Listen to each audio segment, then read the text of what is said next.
We're live on your screens from our studio here in Kokomimle. This is the AM show on Joy News. And we are live on DSTV channel 421, GoTV channel 125, around the world on myjoyonline.com, of course on Facebook, on X Spaces, and on YouTube. My name is Sweetie Aboshi. Benjamin Akako is my name, and let's usher you right into what you can expect on the show this morning, starting with the news in a bit. And as part of the news, we'll serve you sports as well. Muftar Nabila Abdullahi will handle that. Then we serve you the news review. Awal Mohammed is Member of Parliament. He's also with the NPP's Communications Directorate, actually. Then Raymond Edem Tamaklo is with the NBC's Communications team. Both of them will join us for that bill. Then we segue into our big stories. For our very first big story this morning, we look at that major decongestion exercise that the AMA begins today in their bid to enforce the AMA Hawkers bylaw and road traffic regulations, prohibiting activities that impede pedestrian and vehicular movement in public areas. Our cameras will be there live to capture the scenes and bring you all the details of this exercise, which begins today. But that's not all. Well, we'll head to Parliament as well, because the minority has raised concerns about the legality and propriety of the Isaac Adongo, latest comment in his capacity as the chairman of the Finance Committee and a board member of the Bank of Ghana, citing a conflict of interest and seeking clarity on the matter. Now, was he supposed to say what he did? The Bank of Ghana has issued its own release. Is the concern legitimate? We'll hear from our panel. You want to stick and stay with us as we serve you and share your thoughts with us via the social media streams. And should we activate the phone lines, be one of those to call. Well, folks, welcome aboard the AM show. Let's start now with the AM news. Please stay.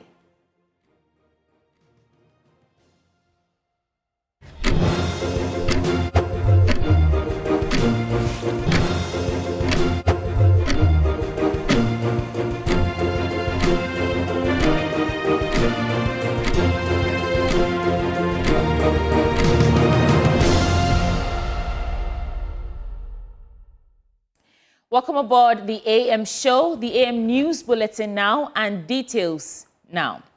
Authorities at the Nsawam prison are calling for support to fight an array of challenges, including inmate smuggling of contrabands into the prison wards. This was revealed during Parliament's Human Rights Committee's visit to the facility on Monday. According to the prison authorities, aside from the growing number of inmates, low feed grants for inmates, and piling medical debts, the facility currently does not have a closed-circuit television, that is CCTV cameras, to improve security. James Saveji has the rest of the story. The difference between a prison yard and your home is the limitation of a number of freedoms and the high level of security which has evolved over the period. But during Parliament's Human Rights Committee's visit to the Nsawam prison on Monday, Eastern Regional Commander and officer in charge of the Nsawam Medium Security Prison, Assistant Director of Prisons Thomas Seidu, said the absence of CCTV cameras and body scan machines is making their work more difficult than usual. They mounted some CCTV cameras here ago. It's a Kofi Banse's time, and they are now out of use. So it is very difficult for the officer in charge and the regional commander to sit here and be able to know what goes around here. And others also try as much as well to be able to get some smaller phones, what they call the YAM phones.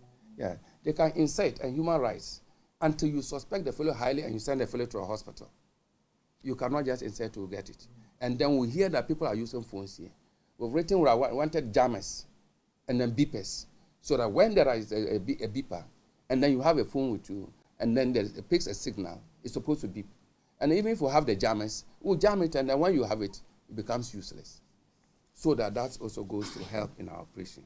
According to ADP Seidu, the facility has overgrown its inmate capacity by over 500%, from 700 to over 3,500 inmates. That's not all, because the Nsawam prison is also battling with low feeding grant for inmates, huge medical debts of over 500,000 Ghana cedis, plus no legal aid for inmates to appeal their cases. Others are here. They don't have the wherewithal. They also are wanted to appeal their cases.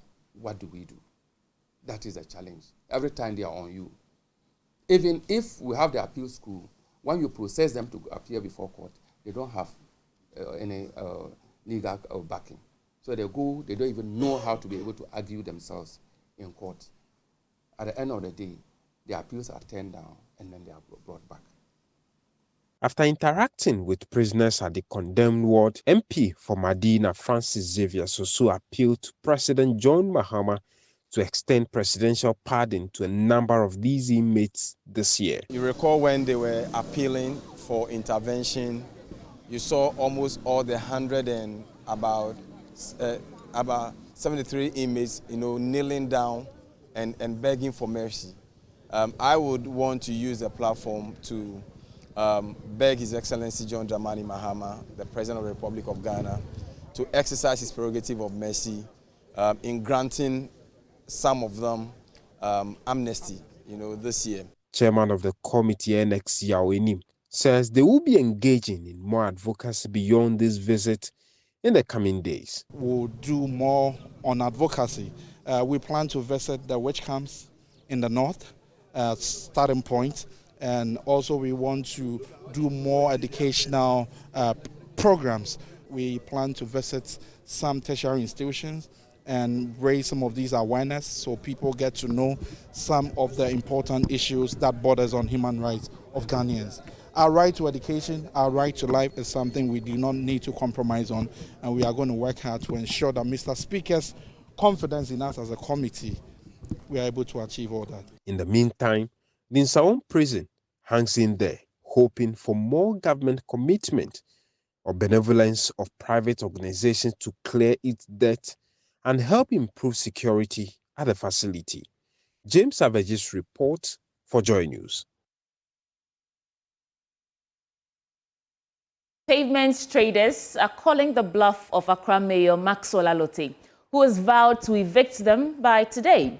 A few days ago, he issued an ultimatum for them to leave the walkways or be forcefully removed, citing how their activities have clogged the central business district, pushing both drivers and pedestrians onto the already cramped roads. But with a few hours for the Assembly's task force to step out, many traders say they have nowhere else to go. Joy News' Sarah Mensah has more in this report.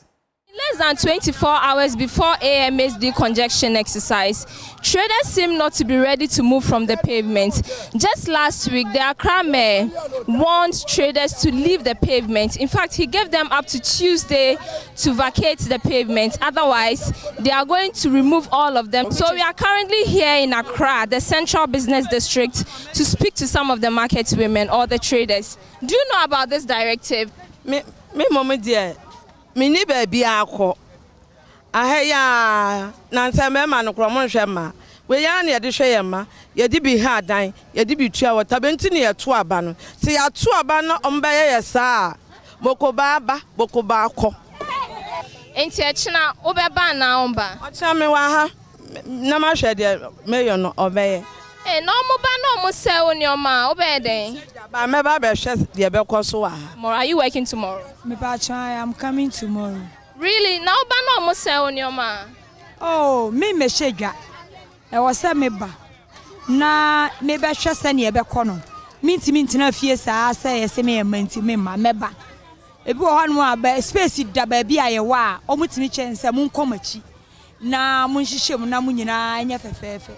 Ba bi so wa en deserve se e be hwedwa wo. Me de e be ya asotie de amane se ye nhwedwa. After tomorrow, after Echina exercise, no. You go meeting e ko hu na na yaka twa se esere no.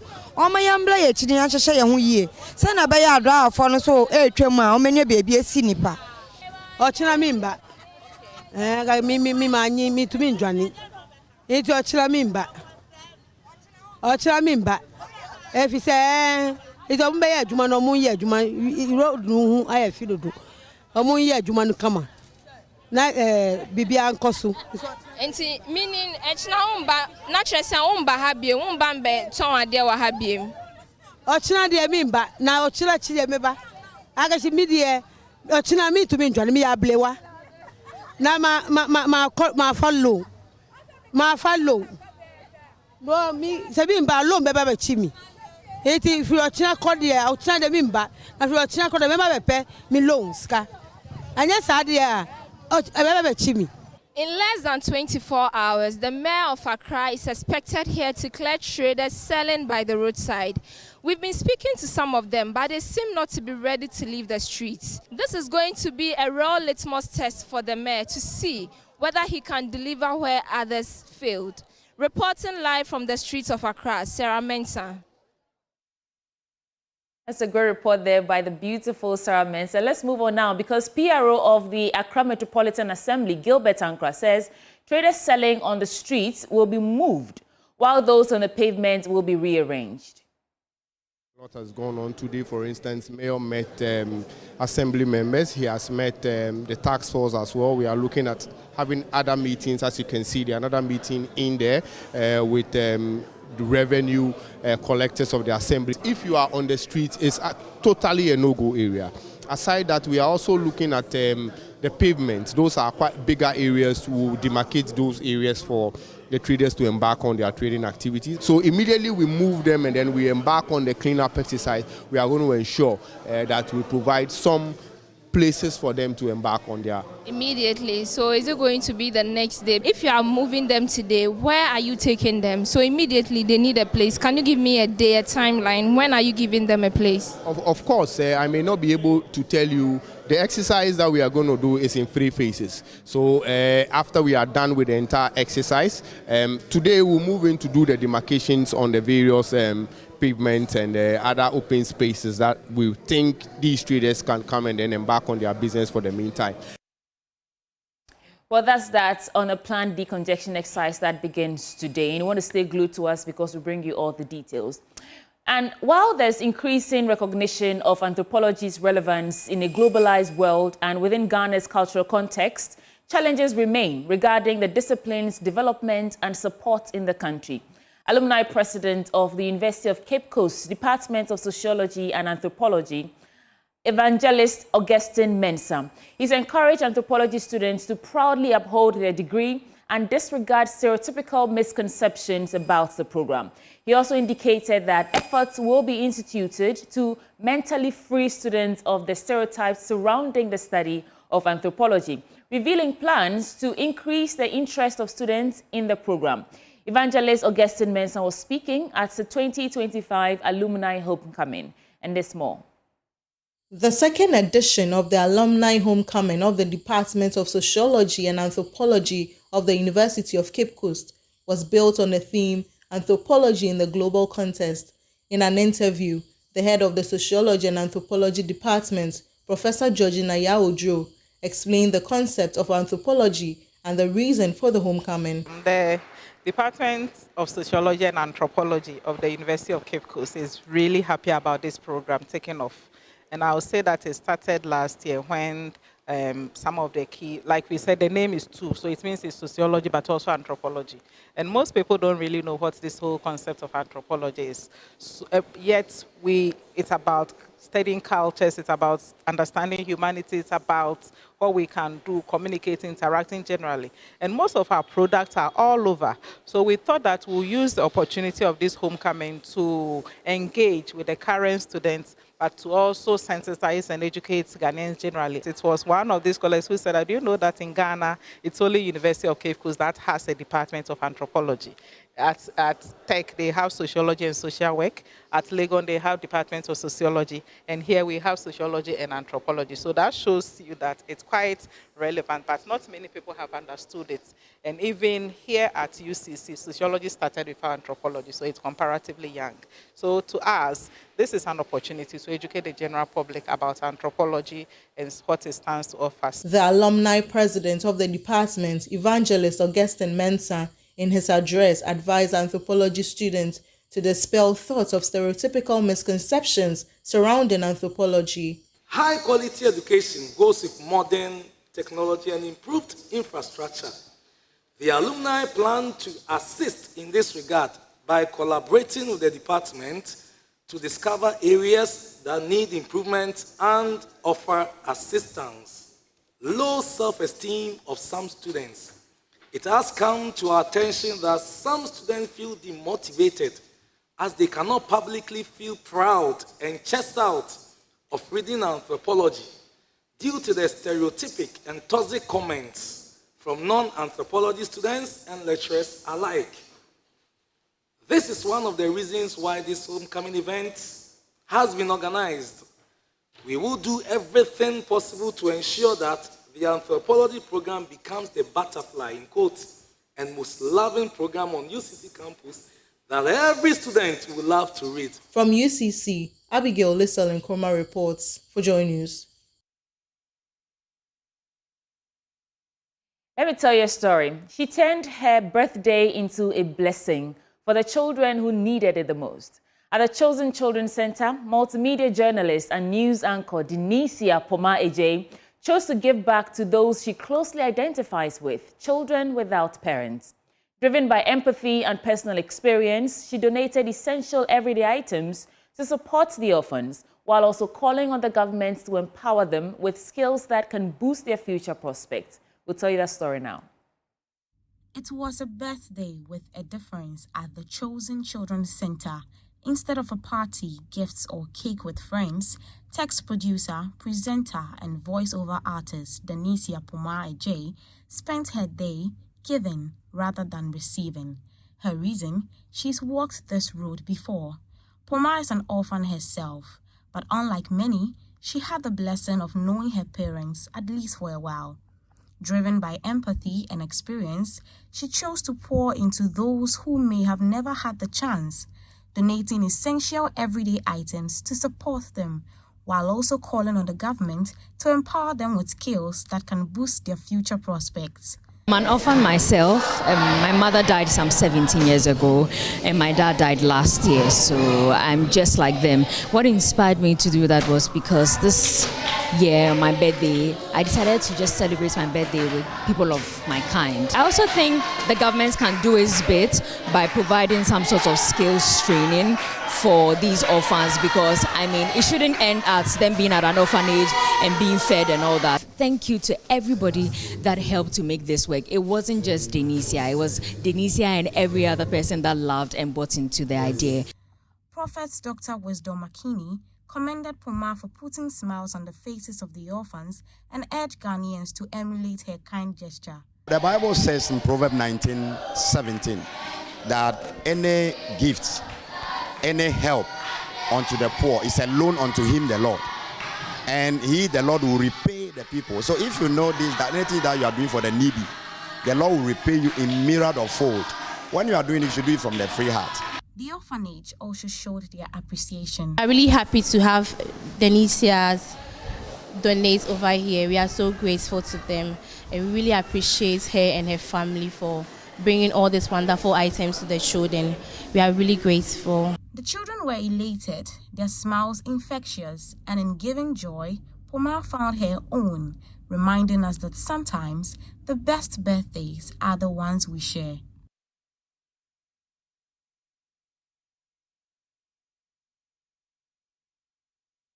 Well, congratulations to Denisia Poma-Ejay and her entire team. And that's how we segue into Business Update now with Benjamin Akapo. Thank you for staying. It's time now for your business updates. We'll kickstart matters with our currency market for today.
Let's get into the stories now. And the economist Professor Patrick Esuming has rejected assertions that the impressive run of the cedi is artificial.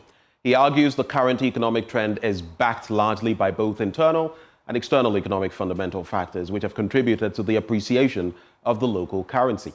Speaking to Joy Business, Professor Nsawam called for more measures to ensure its stability. I wouldn't say it's too artificial. I think some of the fundamentals have changed. I think the fact that the strengthening of the foreign reserves, the gross international reserves, and you look at the source, the gold purchase and the gold board and how we are going to regulate trading in gold. Those are things that have the potential to alter the long-term value of the cedi. So, but what I think is that it's just the appreciation has been too rapid in a short space of time, and perhaps at a time where the currency is not under so much pressure, I wouldn't have allowed the currency to depreciate, to appreciate as much as it has in a short space of time. All right. So, but I don't think this is artificial. I think there's something in this. Well, if it is going to stabilize at, whether it's going to stabilize at the current levels, I'm not so sure. I think perhaps some level of correction might be required.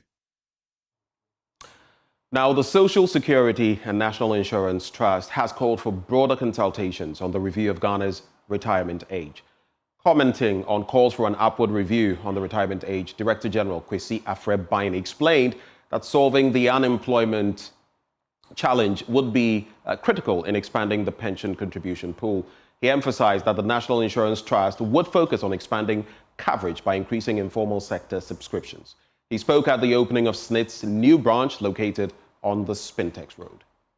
For the past years, the trust has come under heavy criticism for its investment choices and decision to divest certain assets. However, speaking at a ceremony to open its 52nd branch, the Director General of SNIT, Kwesi Afrɛ-Bainey, stated that the new administration will not sell any assets and will review investments to ensure value for money. Now, to be able to give more requires us to ensure that our investments are yielding returns that enables us to give more. And that's why I earlier flagged the point that it is crucial that we help change those non-performing assets into performing assets. We've looked at reviewing our investment portfolio. We've looked at which areas are giving us the best returns, and we are beginning to channel our resources into areas that give us the best returns. Watch out for what we will do with our facilities that were to be sold. I can assure you we will not sell those facilities. We'll turn around those facilities and we'll have an event to speak to what we plan to do with those facilities. Meanwhile, Mr. Afrɛ-Bainey revealed that SNIT will launch its first virtual office in the third quarter of 2025. We felt that to really bring convenience to the doorsteps of people, it's important for us to enhance our digital offerings. We currently do provide digital services through USSD, as well as our website and portal. We also have a very functional app that enables people to interact with us. But we felt that we should scale that up into the next level.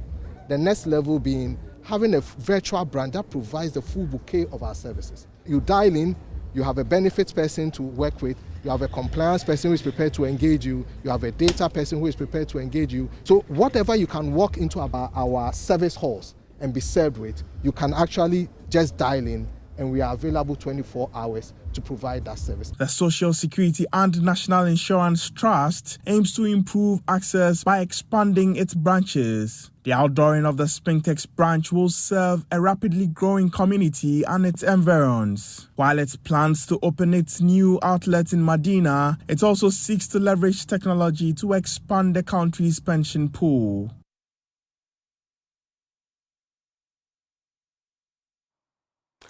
Now, the Ghana Private Road Transport Union has announced a 15% reduction in transport fares effective Saturday, May the 25th, 2025. This decision follows a meeting between the union's national executive and the Minister of Transport. The Public Relations Officer of the GPRTU, Abbas Ibrahim Moro, confirmed the development in an interview with 3 News. Quoting him, he says, "We just had a meeting with the Minister of Transport and we have agreed that effective Saturday, May the 25th, transport fares must be reduced by 15%, he disclosed. According to him, the fare adjustment is a direct response to an 18% drop in fuel prices. And that's the last bit we bring you on this belt. Let's now find out the prices at which the major commodities, some of them, are being sold.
And of course, the business updates are done and dusted. But as part of the segment, we also bring you news with my man, your man, Muftau Nabila Abdullahi. Muftau, what's up?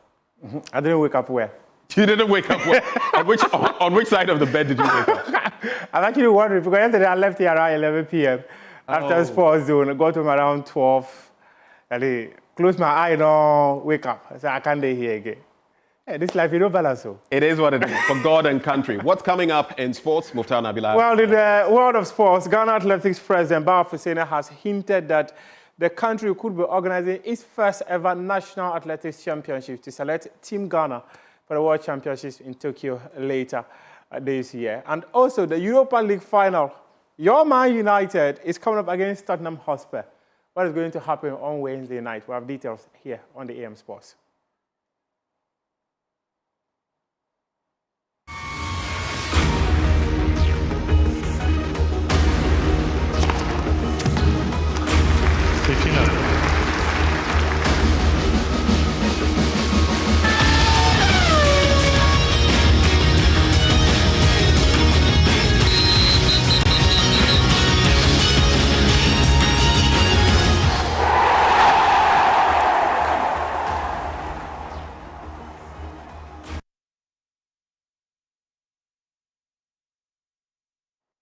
Well, let's settle for our stories in detail. And Nations FC, they have moved to the summit of the Ghana Premier League table after defeating Legon Cities 4-1 at the Legon Stadium on Monday. And guess what? That defeat against Legon Cities means that Legon Cities have been relegated from the Ghana Premier League after rebranding about 6 years ago.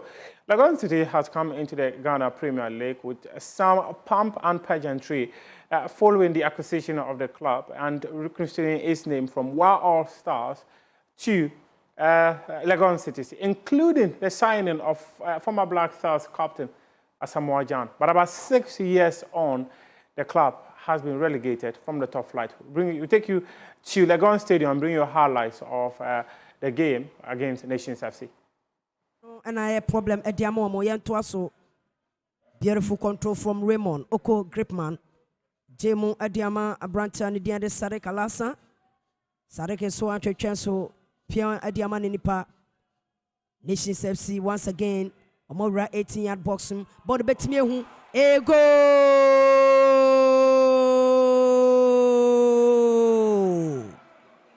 A goal.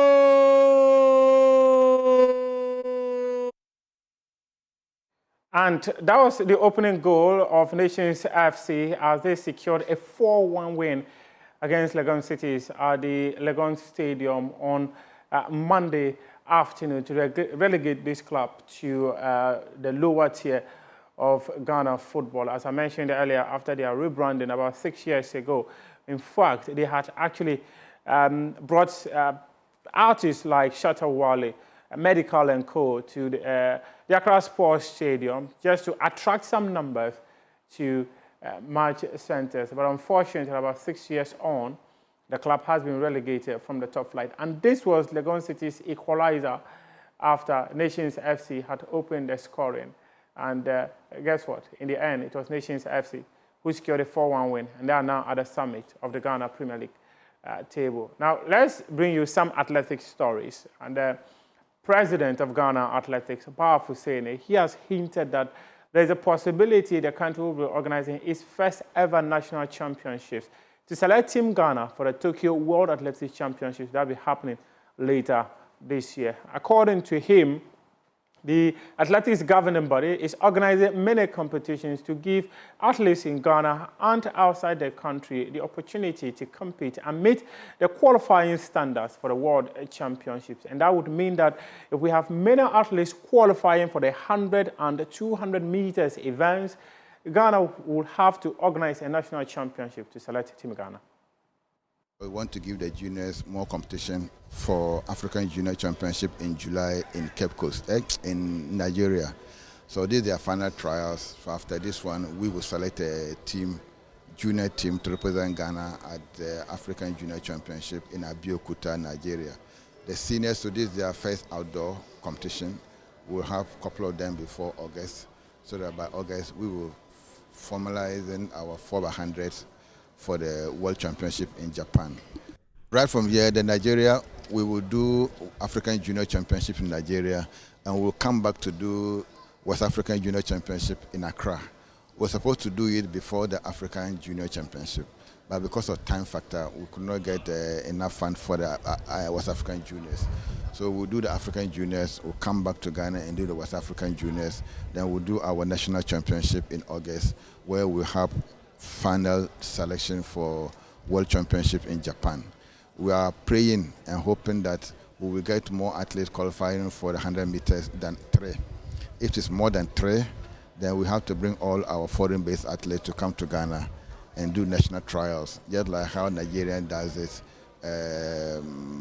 America, US, Australia, and South Africa. They always bring their topmost athletes to come down to their country to compete. President of Ghana Athletics, Powerful Hussein, there speaking to the media after the Accra Open Championship at the University of Ghana Sports Stadium over the weekend. Meanwhile, in the States and other parts of the world, athletes from Ghana are shattering national records and meet records. Well, Joseph Taylor, he shattered Ghana's 29-year-old 400 meters record as he becomes the first Ghanaian to do sub 45 seconds in the 400 meters. My colleague, Daniel Cranton, has been taking a look at the performance of Ghanaian athletes in Europe and the United States and put together this report. Joseph Taylor, a freshman at Duke University, shattered the 29-year-old men's 400-meter national record at the 2025 ACC Outdoor Championships over the weekend. Taylor clocked 44.96 seconds to win the race, eclipsing the previous national record of 45.13 seconds set by Ibrahim Hassan back in 1996. The 19-year-old becomes the first Ghanaian athlete to ever dip under the 45-second mark in the event. Ghana's 400-meter queen Rafiatu Nuhu set a new national record in the event, storming to victory at the NJCAA preliminary rounds last Thursday. The 24-year-old ran 51.46 seconds, shaving off almost a second of her previous personal best of 52.73 seconds set just last month. Doris Kwenu also delivered a remarkable performance at the American Conference Championships, achieving a new personal best of 13.10 seconds in the 100-meter hurdles. Ibrahim Fuseni, fresh from his superb anchor leg performance for Ghana's 4x100 men's relay team at the World Relays, completed a 100 and 200-meter double at the Southland Conference Outdoor Championships. Fuseni claimed the 100-meter title with a time of 10.15 seconds, while setting a new meeting record in the 200 meters with a time of 20.20 seconds. Fosu Haney with some work to do. Fuseni there. Ibrahim Fuseni running away with this one. He took the 100 meters in 10:15. Ibrahim Fuseni ran a storming leg on the World Relays anchor for Ghana, getting them through to the World Championships. And how about a meet record here to boot, 2020. And then let's wrap up with something quite special. And if you have already missed it on this channel, we're just giving you excerpts of that 16-year-old St. Augustine College student, Gilbert Ampere, who is defying his physical impairment and jumping heights of 1.73 meters. This young man, who went to Morocco just a few days ago, won a bronze medal for the country. It was his first time representing Ghana outside the shores of this country. And he cleared a height of 1.73 meters in the men's high jump.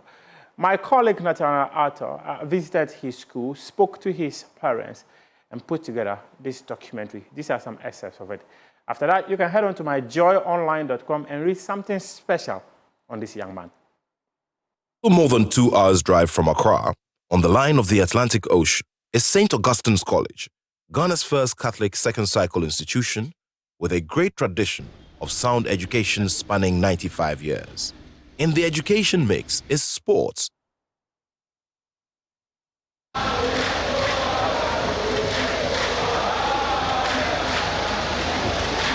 where massive achievements have been made. These include winning the Central Regional Superzonals competition 14 times. Added to these is the production of some big achievers in international sport for Ghana, including Michael Essien, Matthew Amoah, Bernard Dombote, the late Manuel Junior Agogo, and sprinter Ibrahim Fusseini of the Ghana male sprint team. The achievements of these have not only laid a foundation, but also injected a strong will in the first junior para-athlete to be produced by the college.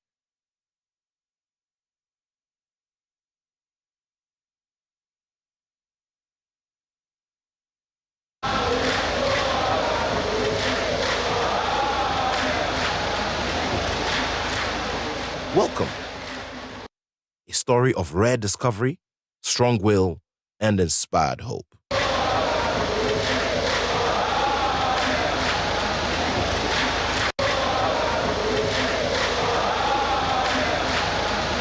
Gilbert Ampere was born to parents who mostly are farmers, and the challenge of having a child who was not like everyone was a big one. In a society that has a long way to go regarding championing inclusivity for persons with physical challenges, his parents had a tough task. Gilbert is my last born, and when the mother was pregnant, I didn't know that Gilbert would come with have a challenge physical. So when he was born, I was at home and the mother sent somebody to come and call me. So when I approached her mother, he told me Gilbert came with one leg trouble. So I said, okay, anything that happens, it's a gift of God, so I like it. That's the response I gave her, the mother.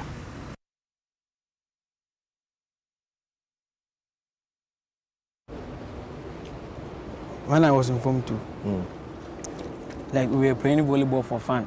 Okay. And my teacher saw that I have the jump to play volleyball. Okay. And the teacher discovered that I can do high jump. So he trained me for inter-schools athlete competition. And then I won. After then, we also went for inter-circuit in the Kingsway district. And I also won. Wow. And that was just it? You just started playing just like that? The volleyball? Yeah. Oh, the volleyball, yeah. I started from classes. I see. Yes, I started the volleyball. Who taught you how to play volleyball? Oh, I think it is naturally. I see. Yes, please. I see. I see. So you started in your neighborhood when you were growing up? Yes, please. I see.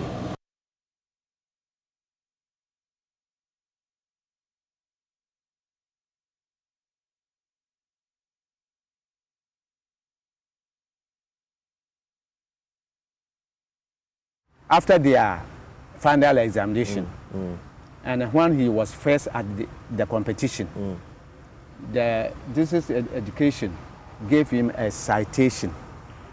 So his former head teacher one day called me and said that he has having a friend teacher here. Okay. So, and they are having sports rehearsals. So he has sent his pictures highlight to the teacher. So I should come with Gilbert. So I came to the school with Gilbert, the mother was also included, and we came here. There was about 4 or 5. Gilbert also was first. Wow. So they gave me assurance that the day we came, the headmaster wasn't here. The one Mr. Dapa told me that head teacher is not here. When head teacher comes, they will narrate everything to him. And they are assuring me that they will be sure that the boy will come to school here. A farmer like me, and St. Augustine's School is not a small school. It's not a school that my child will come here. So through his competition, that has taken him to the school here.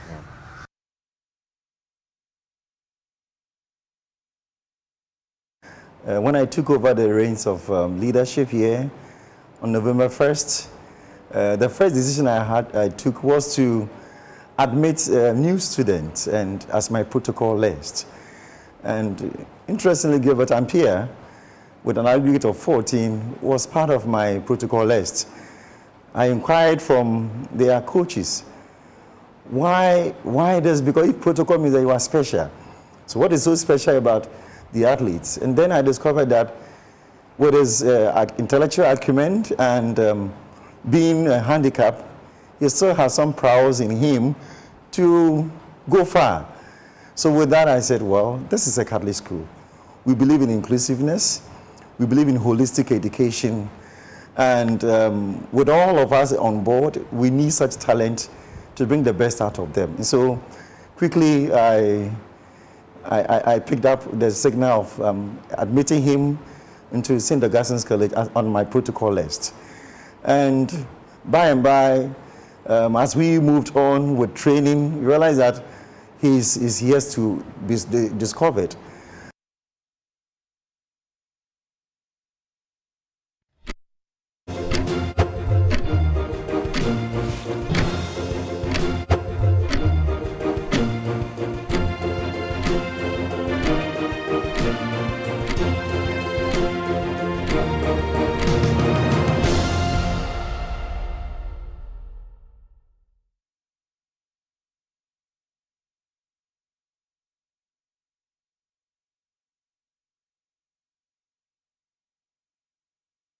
Back on the AM show, it's time now for our news review. We'll quickly introduce our guests and then get into that story taking place in Accra right now.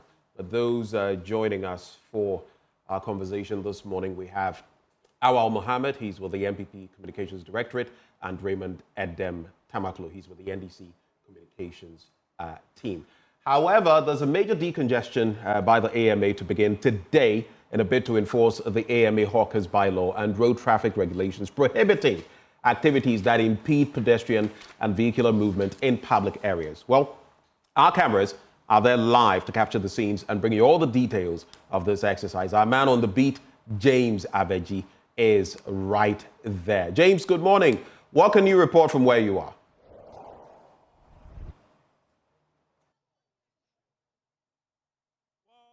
Ben, for our viewers both on Joy News and Joy Prime, the decongestion exercise has begun in earnest this morning, some few minutes ago. I will tell you what we've been capturing here in the past 15 to 20 minutes, but if you see there, you see the AMA officials trying to give some education to the traders here.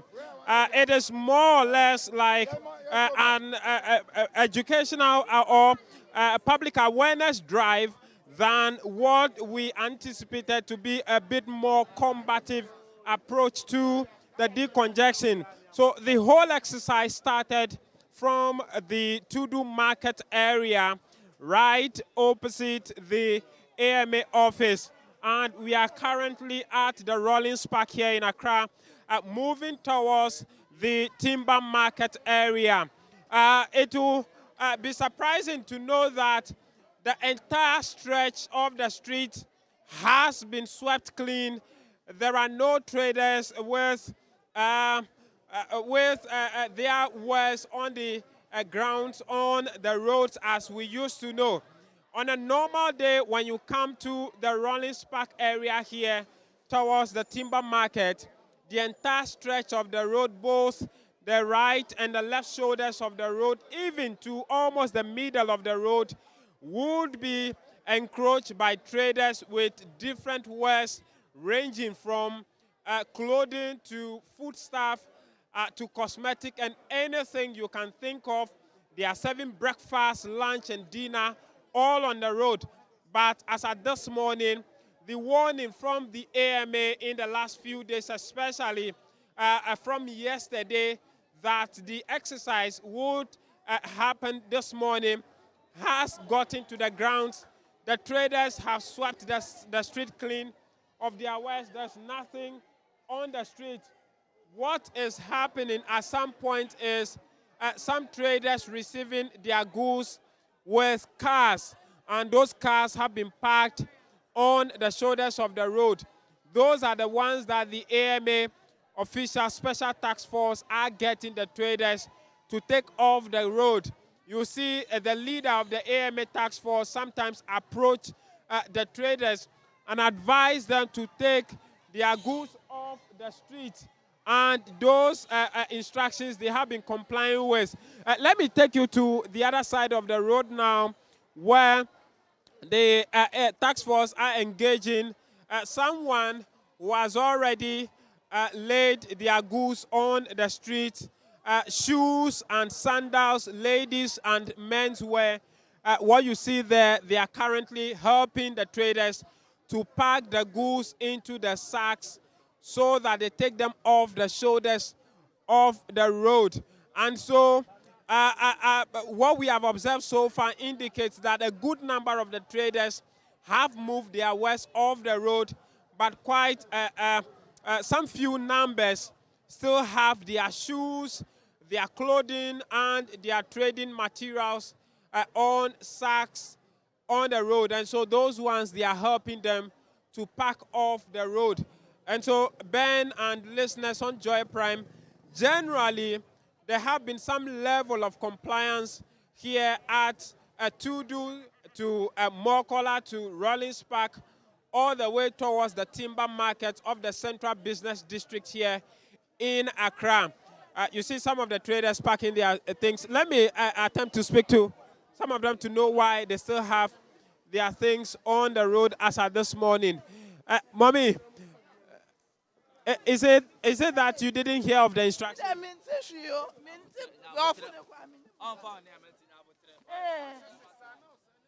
She doesn't want to speak to us on record. But speak to me. Some people have packed their things. Why are your things still here this morning?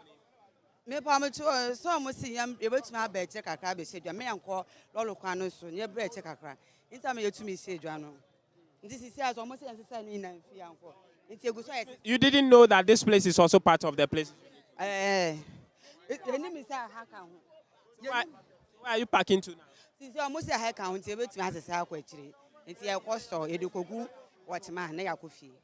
So you are closing for them?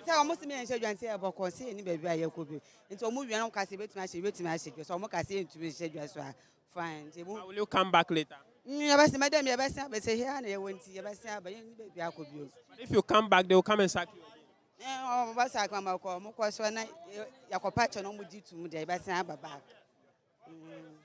Thank you. What are you selling? And so that's a trader there. My attempt to understand the trip means that she said they've been told to leave the main road, and that's why some of them have decided to put their wares here on the shoulder of the road. But the new instructions to them from the task force now is that even the pavement, the walkway, need to be cleared of every goods. And so she's packing her things back and close for the day. They will go and plead with the task force to know if they'll be allowed back to the place. If they allow them back, they will come back. They will keep coming until they finally settles back again as business as usual.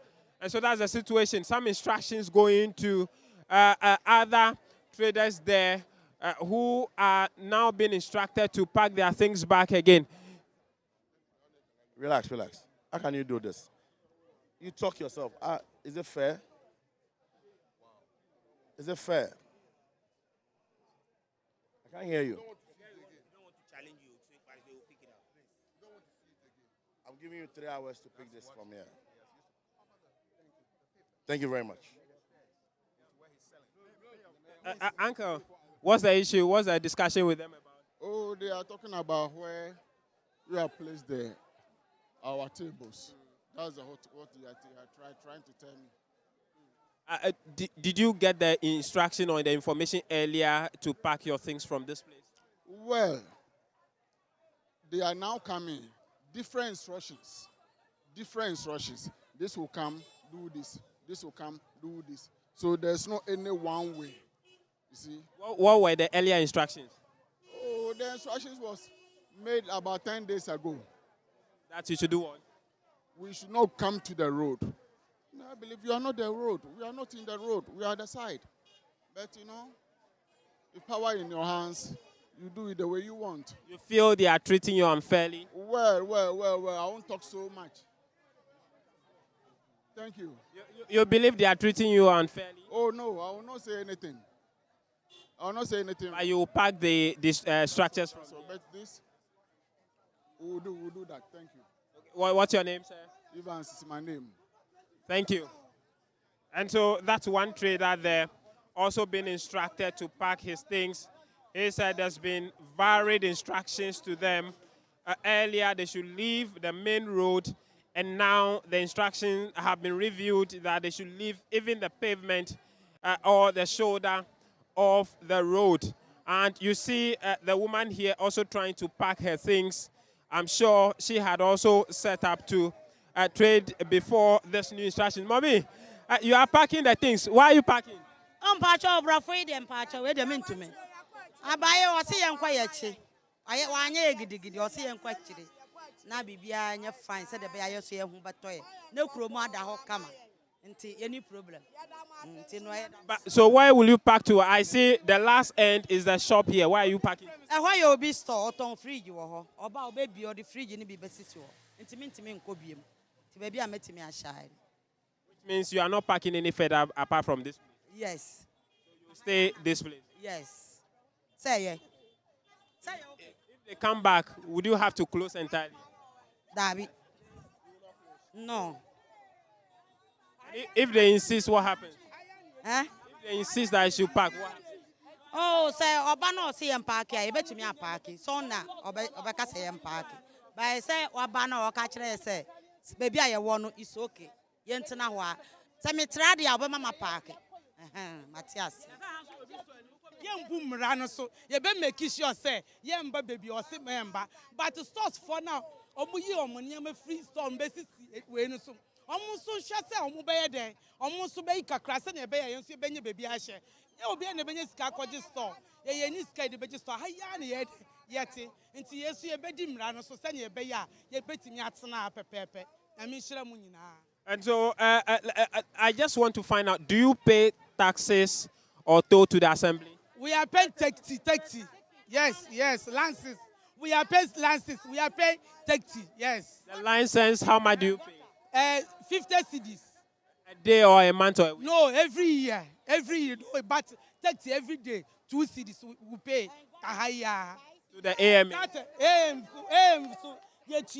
So 5 cedis for Gata. No? Every day? No, every month. Yes, that one every month. And so today, with what is happening today, will you pay the toll? Yes, I can pay because what do I mean? Catch me? What do you call me? Me pay how be ya?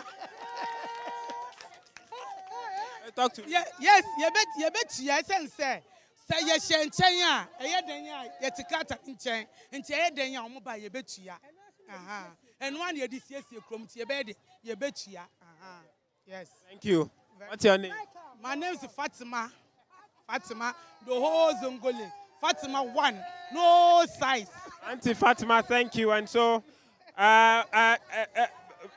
just briefly, they are saying that they are also one of the traders, one of those traders who have decided to set their wares just at the edge of the road here, but the instruction now is that they need to move from this particular, cover on the gutter further backwards before they can trade. They say they pay toll to the assembly and they are not perturbed at all.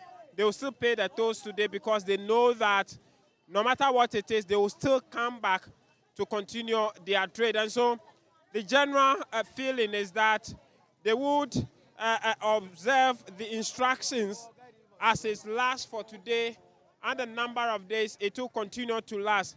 But they are sure they will still continue to trade on the side of the road as far as the coming days are concerned. And so that is the situation here at Mokola towards the timber market. And so, Benjamin, if you can hear me, that is generally the situation as we are experiencing here in the Central Business District. It promises to be a long day.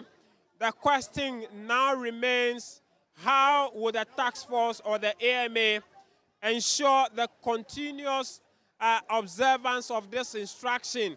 The indication we are getting from the traders is that as far as the task force is here, they would obey the instructions, but some insist they will come back to continue their trade.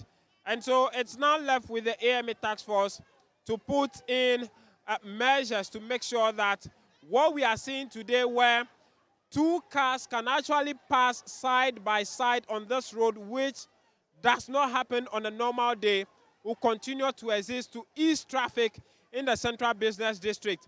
That is the situation here at the CBD here in Accra, Benjamin, and our viewers on Joy Prime. Is our very own James Aveji on the beat there, circumventing his key, handicap, but doing amazingly well, bringing us that brilliant report. He's always fantastic on the ground. And James, we salute you for bringing us the scoop this early in the morning.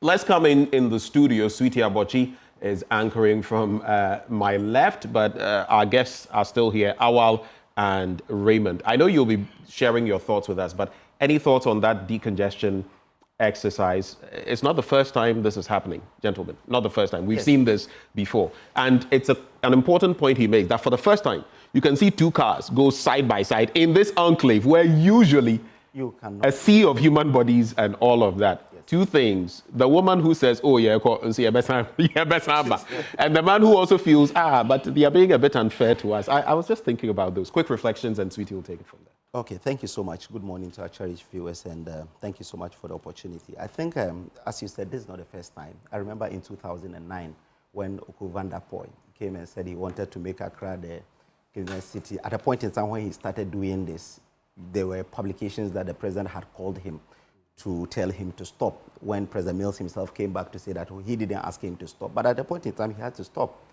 Then our own regional minister came and started. Former Greater Accra region. Former Greater Accra regional minister. Former MP for this constituency. For this constituency. He came. He was doing it together with the police.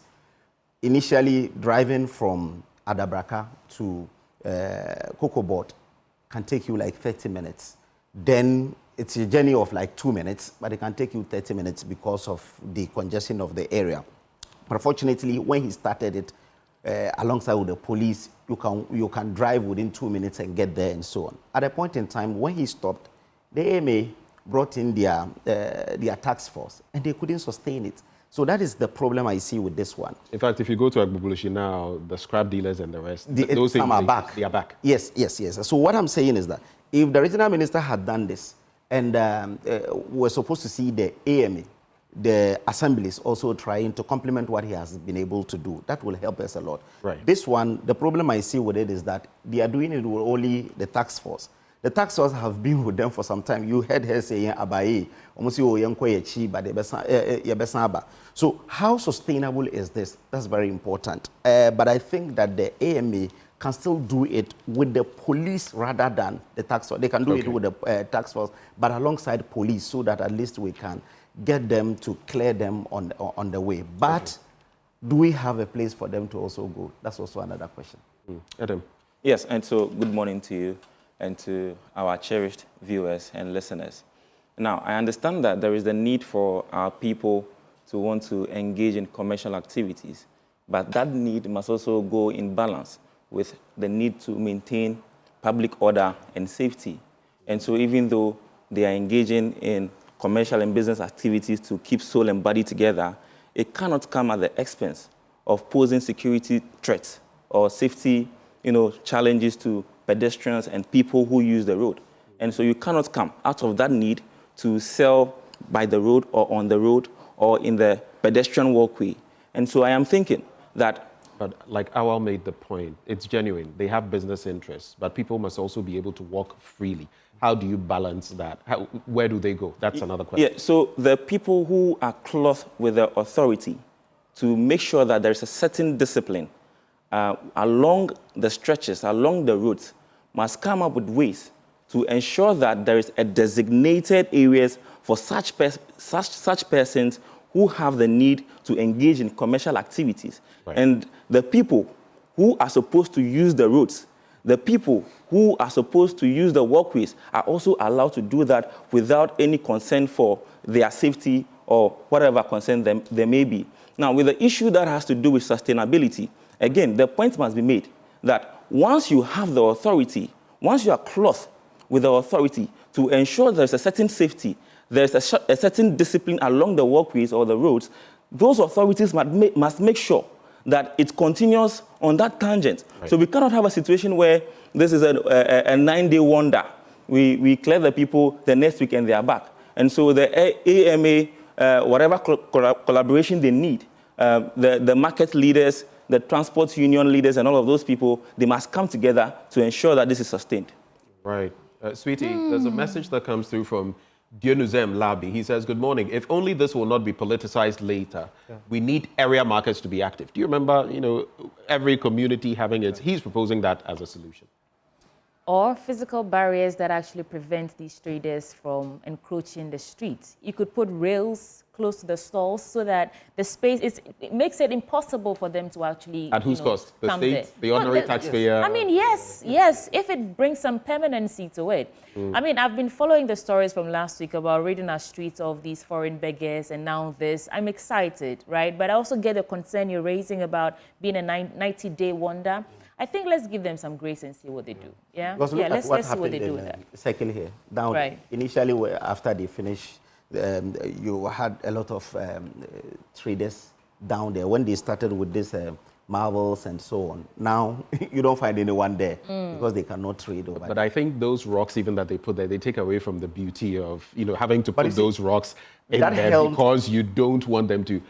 How has Rwanda done it? How has Kenya done it? How have these countries done it without having to go through all of this? Maybe it's something we could learn. You see, we as a people, we are a different breed. Ghanaians are very unique people, right? I don't believe so. If you put in place certain measures, no matter what.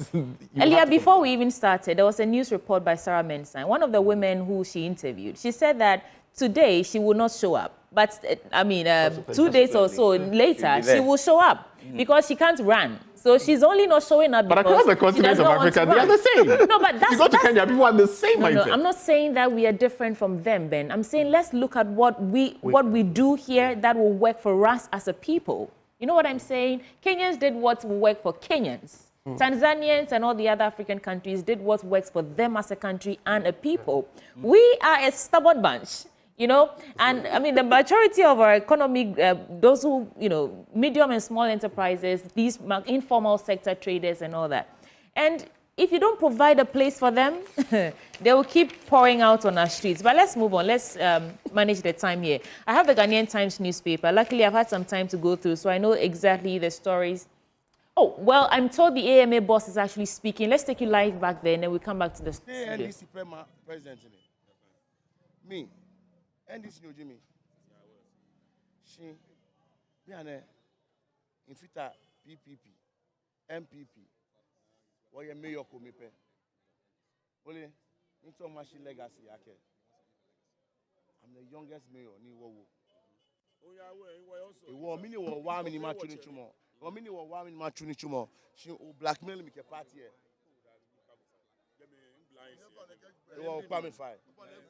We get into the Ghanaian Times newspaper now, and the stories on the front page: 4 die, 3,000 houses affected, cars swept away, flood hits Accra again. Help Agnes Owusu to undergo brain tumor surgery. CD now standout performer among global currencies, according to the finance minister. And 200 education support personnel exit every month without replacement, according to TEU. There are 4 major stories that I want to do here. First, I think the coalition against Galamsey saying they're disappointed that there's not been any prosecution of Akunta mining. So the Ghana Coalition Against Galamsey says it is disappointed and shocked by the government's failure to enforce Ghana's laws against the criminal conduct of Akunta mining. And the coalition recalls the government's unmistakable promises to fight the menace of Galamsey and restore the balance of Ghana's ecology. And it said, this is the well end, that the Ministry of Lands and Natural Resources had, through their own investigations, published a documentary on the illegal activities of Akunta mining and the extent of devastation caused by their irresponsible and unlawful activities, which is why they're disappointed that as we speak, there's been no prosecution.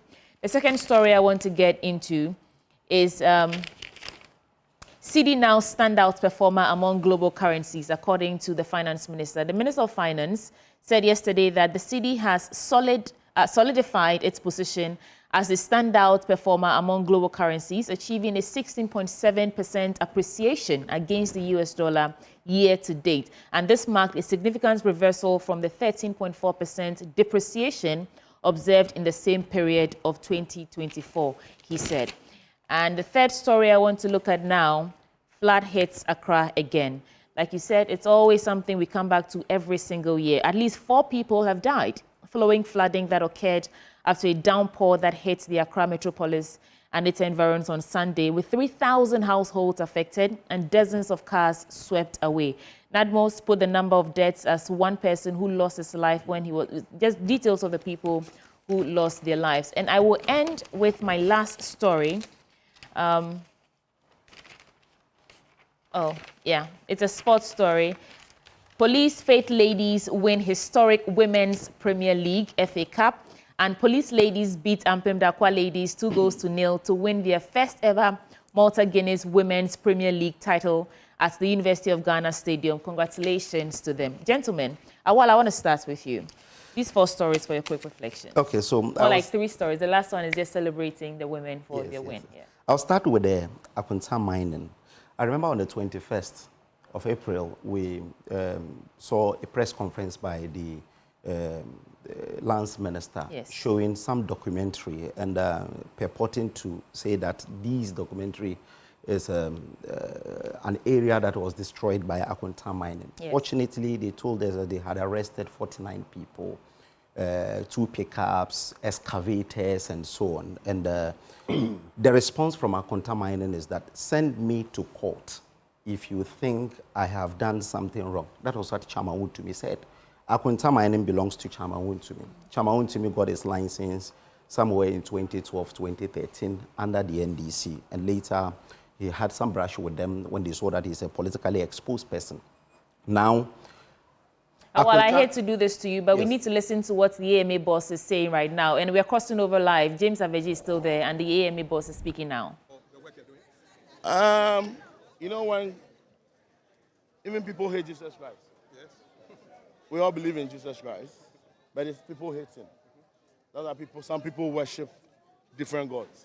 So everybody cannot love me, but at least it's good when you do good. That in your heart, you know, this is good. So I'm fine. What people will say, I don't care. You know, people have to talk.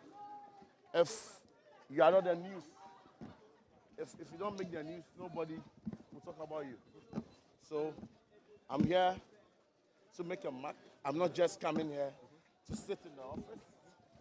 I'm here to make sure Accra will work again. I hear you have an open door policy. Anybody can walk into your office. 100%. Yeah, it's true. You know, we are here to work for the people. And if you have to see a mayor, you have to go through 4 or 5 people. That's not right. Because that's not right at all. Why can't you walk to the mayor's office, tell the mayor the problem? Because when more we block the people from coming to see the mayor. Wow.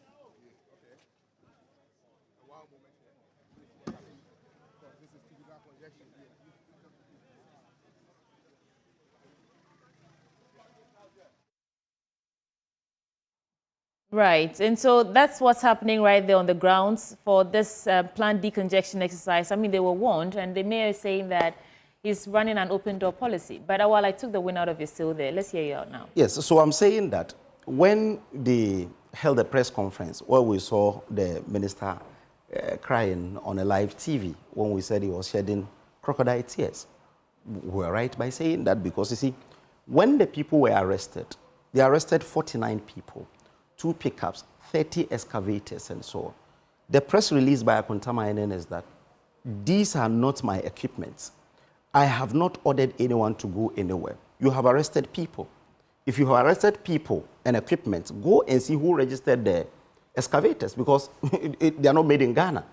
They were imported. Again, the pickups, the 2 pickups, and the motorbikes, you see the one who registered them. Send them to court and prosecute them. They didn't do that. Right. Then they waited until, at a point in time, Chamaun to me, his accounts and everything were freezed.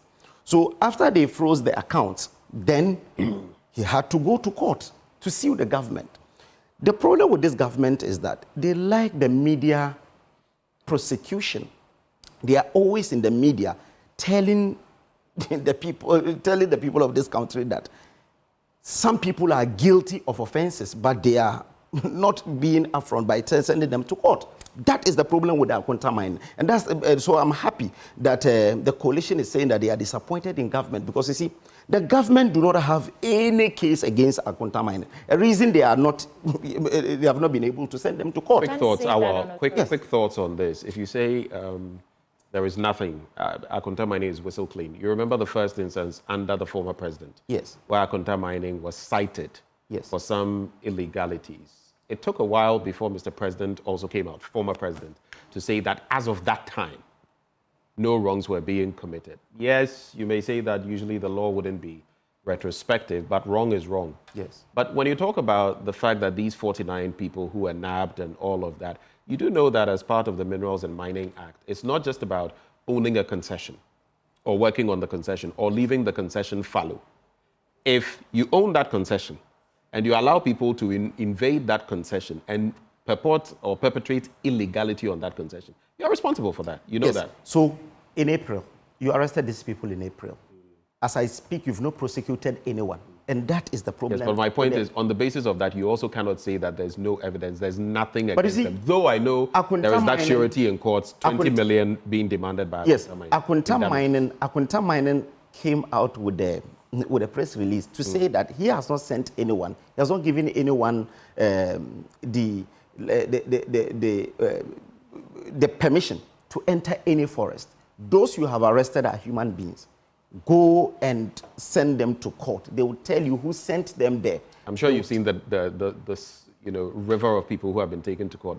I think you're still missing my point. It's not about giving permission to these people. You owe responsibility to the state to defend, protect. In fact, even post-mining activity and all of that, to plant vegetation there. Yes. You are responsible for that entity. And I'm not just focusing on Akonta Mining. Any of these entities. And a lot of them are in breach. That's all I'm saying.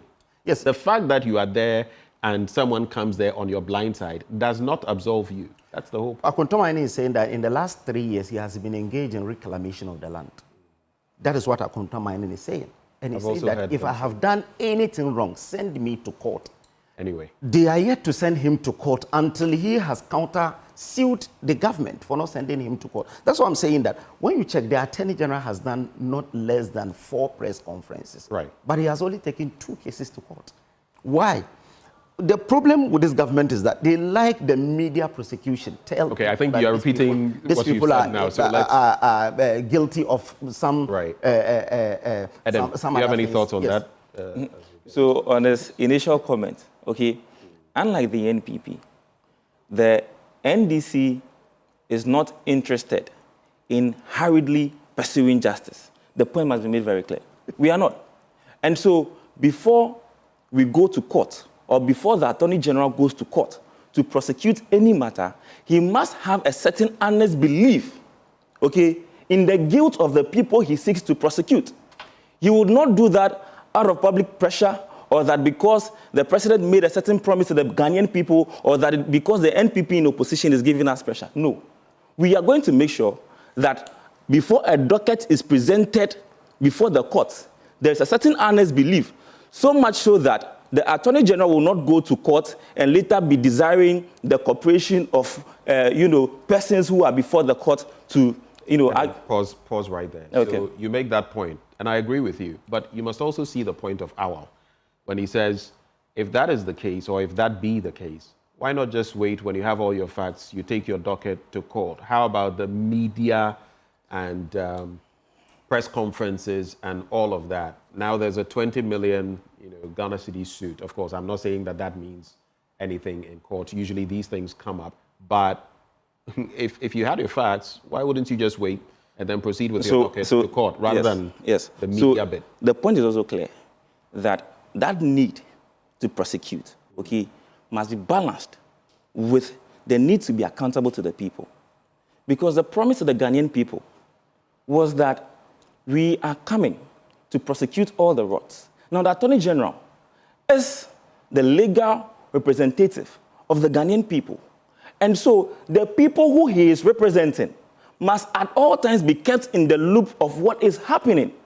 They must be brought into the known of what the Attorney General is doing every step of the way. And so that balance must be there. That does not necessarily mean that because the Attorney General is informing the Ghanaian people and being accountable to them and not necessarily presenting a docket means that he's doing media prosecution. That difference and distinction must be made very clear. Now, on the issue of Akonta mining, you see how confident he is, okay, telling us that the Attorney General should go ahead to court and prosecute the people who have been arrested. Yes. That is the model, the operandi of these people. They go and employ. Can you refer to him by his name and his group by its name rather than these people sounds? If Awal is his name, so the MPP is it the MPP? So this is the modus operandi of Awal and the NPP. Okay. They are asking us to go after the low-hanging fruit, the people that they have employed, the people who are in their employ, because they have created a certain trend of unemployment in this country, and they go around giving meager resources to people, engage them on their concessions to engage in all manner of criminalities. They know that if these people are prosecuted, it does not affect them in any way. It is why he's so confident, beating his chest and asking us to go after the low-hanging fruit. But you see, wait. You're making quite an allegation. Are you suggesting that these people who are being arrested are in any way tied to the MPP? They are. Akonta, the owner of Akonta Mining, okay, is the chairman of the NPP in the Ashanti region. You're not getting my point. Those who were arrested, the 49 who were recently arrested. Yes. Akonta Mining says, we have nothing to do with these people. We don't know them. How do you sit here and what proof do you have that these people are linked to Akonta Mining? We and by extension linked to the MPP. We have all heard the minister on the matter. The people were found, the people and the equipment were found on a concession that is purportedly being owned, or that is owned by Akonta Mining. And so there can be no argument or excuse that these people are not in any way tied to them. And the point must be made very clear that the times when the NPP was in government and Akonta Mining had its way, so much so that even when there is a cause for concern, the president at the time will quickly come ahead of investigative bodies and clear him, are over. Now, we are taking time to make sure that once we present a docket against Akonta Mining and all persons that are involved in illegal mining in this country, dissipating our natural resources for personal gains, are going to be prosecuted and brought to book. So let's put a. We're not going back to this. We can't do a. Because we back did and 11 forth. prosecutions without necessarily doing any press conference, and we had convictions of 11 former appointees of Mahama without doing any press conference. So you don't need press conference to tell people that something is happening. All right, Sweetie, are you done with your papers? No, there are 3 stories we're discussing. And Raymond, you said that you want to wait till you have all your facts before you go to court. Do you remember that famous thing former President Akufo-Addo said about until you're in trouble, you won't appreciate due process, when we were on his neck to prosecute some people in his government? The response of the NDC was not what you're saying to us right now. You get what I'm saying? Come again. I'm saying that the former president, at some point when we're talking about corruption and looting and all that, and asking that he prosecute or jail some people, he said that until you are until you're in trouble, you will not appreciate due process. So the delay in prosecuting those people that we thought he ought to have prosecuted was because he was taking his time to find the facts and go to court at the right time. That's exactly what you're saying to us right now. So you see, there's a big difference. What's the difference? What happened under the NPP was not necessarily about taking time to build, a solid case while you are presenting before the court. But the fact of the matter is that under the NPP, President Akufo-Addo was actually clearing these persons who were involved in acts of corruption. In fact, President Akufo-Addo made corruption a lucrative business. He rewarded corruption. You recall the issue of Pius Enam Hajide. This isn't about corruption. Hold on, Raymond. For example, hold on. I listen to you, so we have to do this. We have to have a conversation. I listen to you. Yes. I'm not saying this is about what former president did in his government. Yes. I'm saying that Ghanaian people voted for the NDC or voted out the NPP because they trusted that you campaign on the back of transparency, accountability, and all that. Yes. And now these are people who, even from the story, we know that the Ministry of Lands and Natural Resources themselves showed a documentary detailing everything. Yes. And we run a democracy, rule of law prevails. If you have the facts and if you have evidence which you can put into a documentary, why don't you go to court and let the rule of law take over? And if these people are found culpable, then we prosecute them. And then we can feel like, yes, we are actually starting to see some justice on the back of the degradation we're seeing on our land and water resources. So don't go back to corruption and what they did. I'm just referring you to the similarity in what you're saying, the rhetoric of we are waiting for the docket, we are waiting for this, and comparing it to what we were hearing in the erstwhile administration. Yes. Again, the point must be made that you see, we are not just going to be going after low-hanging fruits. The people, who recruit these persons and put them in the pits must be, first of all, brought to book.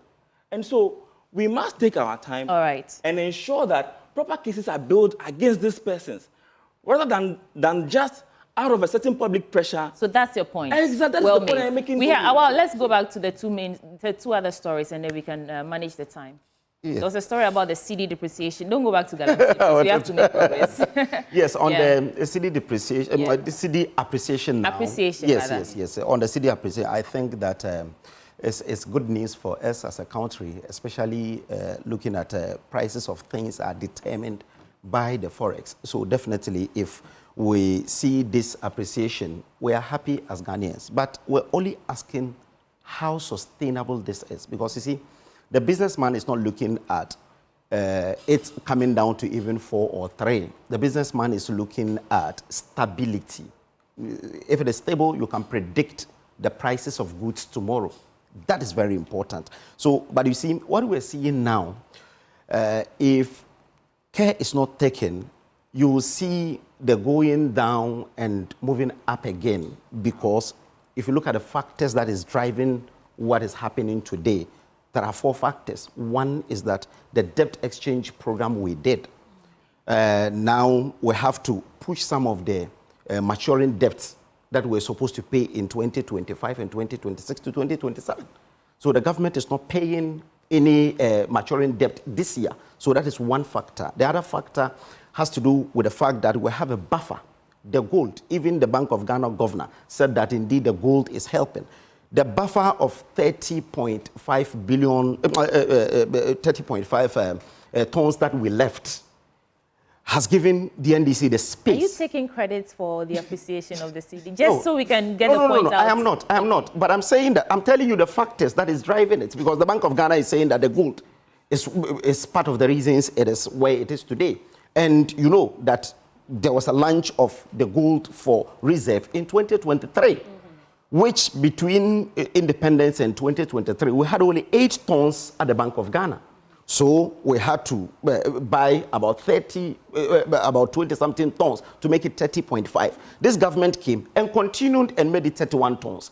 Then the gold that came in from January, they sold everything and had $2.7 billion and injected it into the market. So definitely, if you inject the dollar into the market, there will be a price because the demand will be there and there will be supply. So definitely that is another. And the global trade war. These are the reasons that is driving it. So what we want to see is some kind of measures by this government to be able to contain it so that going forward, even if there are exogenous shocks, we'll be able to contain it. I think that point is made. Let me bring in, on the back of that recent declaration by some of the drivers' unions that in fact, on the 25th of May, they're going to reduce prices by about 15%. We have Samuel Amua of the GPRTU joining the conversation. Mr. Amua, good morning. Good morning, sir. Thank you so much for having joined this conversation. Walk us through the decision to actually, reduce prices, transport fares by 15%. What did it take? All right, thank you very much. Let me say good morning to you and your viewers. Yes, we have agreed to reduce the transport fares by 15%. I overheard you, quoting 25th, but it's 24th. 24th is Saturday. So it's taking effect on 24th. So it does say Saturday. My apologies. Yes, Saturday. Yes, sure. Right. So a meeting was held yesterday at the Transport Ministries, and we all know that, considering the fuel reduction, that we are seeing of late, although normally, when we want to, talk about transport fare issues or review, we normally consider the lubricants, the spare parts, the taxes, and the petroleum product.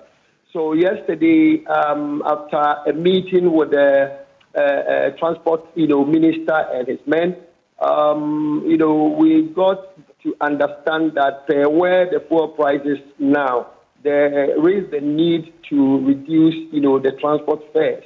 Actually, we made them understood that we have not seen a reduction on the other component, that is the spare parts and the lubricants. But then the assurance given to us was that most of the time when fares are increased, it do affect all the other components. And so therefore, if we have to reduce it a little bit, that one too will also affect the other component for them to also reduce it. We also spoke about where the fuel price now. We remember when we had our increment, the fuel price was around 12 cedi 69 pesos. But as I'm speaking now, it has not gotten there. But the assurance given to us by the Transport Ministries was that hopefully the next window is likely that the fuel price will also come down to that 12 cedis, around 12 cedis. So we had an agreement that, okay, based on that, we will agree and reduce our transport fares by 15%. That will take effect from coming Saturday, 24th of this month. Do you think this decrement will be sustained on the back of inflation, on the back of the cost of spare parts, fuel prices, among other basics that you look at? Do you think this is sustainable? Yes, we think so because, as I said earlier, transport fares do drive, all the other components and, market women and all that, the inflation and all that. So we are thinking that we now agree to reduce it must also affect all those components for them to also, consider to reduce their product. We've seen some, we've seen that the dollar is now coming down, the cedi is appreciating. Because of that, those that goes, to the outside to go and bring these goods also have to know that things are coming down, and there is the need for them to also, reduce their products. So definitely, as we have agreed to reduce ours, I believe it will also affect the others to also, come down a little bit. Just a quick point. Sometimes the problem is with the calculation, right? Yeah. So you say 15%. That is an odd number.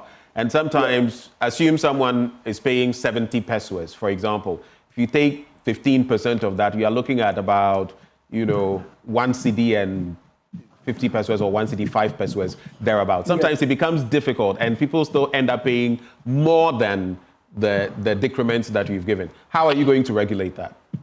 You see, sometimes when you do the calculation, even when that is when we increase, when there is a time for us to increase the fares, there are places that the passenger will gain, all right, and there are places that also the driver will also gain based on the small coins, that normally comes on top and all that. So supposing the 15% reduction, like come to maybe a driver that maybe charge like 60, 50 pesos. It means that the driver has to reduce it by, I think, 97 pesos thereabout. And, because we can't get this small, peso, we have to, run it up to maybe 1 CD. And where it also has to go more than that, then it means that we need to balance. So this is how we are going to calculate it. Even that is why, we said that we want to, start this reduction on Saturday so that we can have time to do all the calculations and give it to, our various, stations to operate with. Well, you mentioned that you're hoping that your reduction will encourage other drivers and transport operators to reduce that. Does that mean that this is not in alignment with these other drivers' unions, like the Concerned Drivers Association, for example? No, I didn't say that it will affect the other drivers. Encourage. You said you're hoping it will encourage. You didn't say affect. You said encourage. Yeah. Oh, then maybe well, I don't know. But what I was trying to say is that the other component, as we, the transport operators, have now agreed to reduce ours, it will also encourage the other components. Yes. I'm talking about the market, those at the market, like Buta came out, that, their customers or their workers should I understand also, that, though. I understand products. that. What I'm saying is, this is a statement coming from GPRTU, but we have other drivers as well, like the Concerned Drivers Association. There are some that are not under GPRTU. I'm asking if this planned decrement in transport fares is in alignment with these other associations as well. Yesterday, the meeting we had a GPRTU, we had the leadership of GRTCC, we have the Concerned Drivers on board, we also had the Ghana Committed Drivers on board, we had the True Drivers on board, we have IDRTU on board. So it's all the transport operators that had that meeting yesterday at the Transport Ministry. All right, so it's not only GPRTU. All right, thank you for that clarification. So everyone should just expect that transport fares will be starting to see, we start to see some decrements from the 26th. Perfectly. Thank you so much. Samuel Lamwa is PRO of the GPRTU. We're grateful for your time. So come Saturday, 15% down. Let's blaze through the rest of the stories. Our time is somewhat limited. Let's get on the CD. Yes, let's get that and then quickly reflect on the 4 people who's lost their lives because of the flooding. And then we can briefer thoughts, gentlemen. Yes. So you see, one should respect our viewers when he tells us that the reason for the appreciation of the CD is a doing of the fact that we are not servicing our debt. Who introduced the debt servicing? Since 2023, listen, please. Since 2023, you have not been servicing your external debt, okay? And yet the CD continued to depreciate. Within this period last year, the CD had depreciated by 13.4%. Within this period, this same period, okay, the CD has appreciated by 16.7%. And so how do you make a claim that it is the doing of government not servicing its external debt? That is a clear lie. So you again.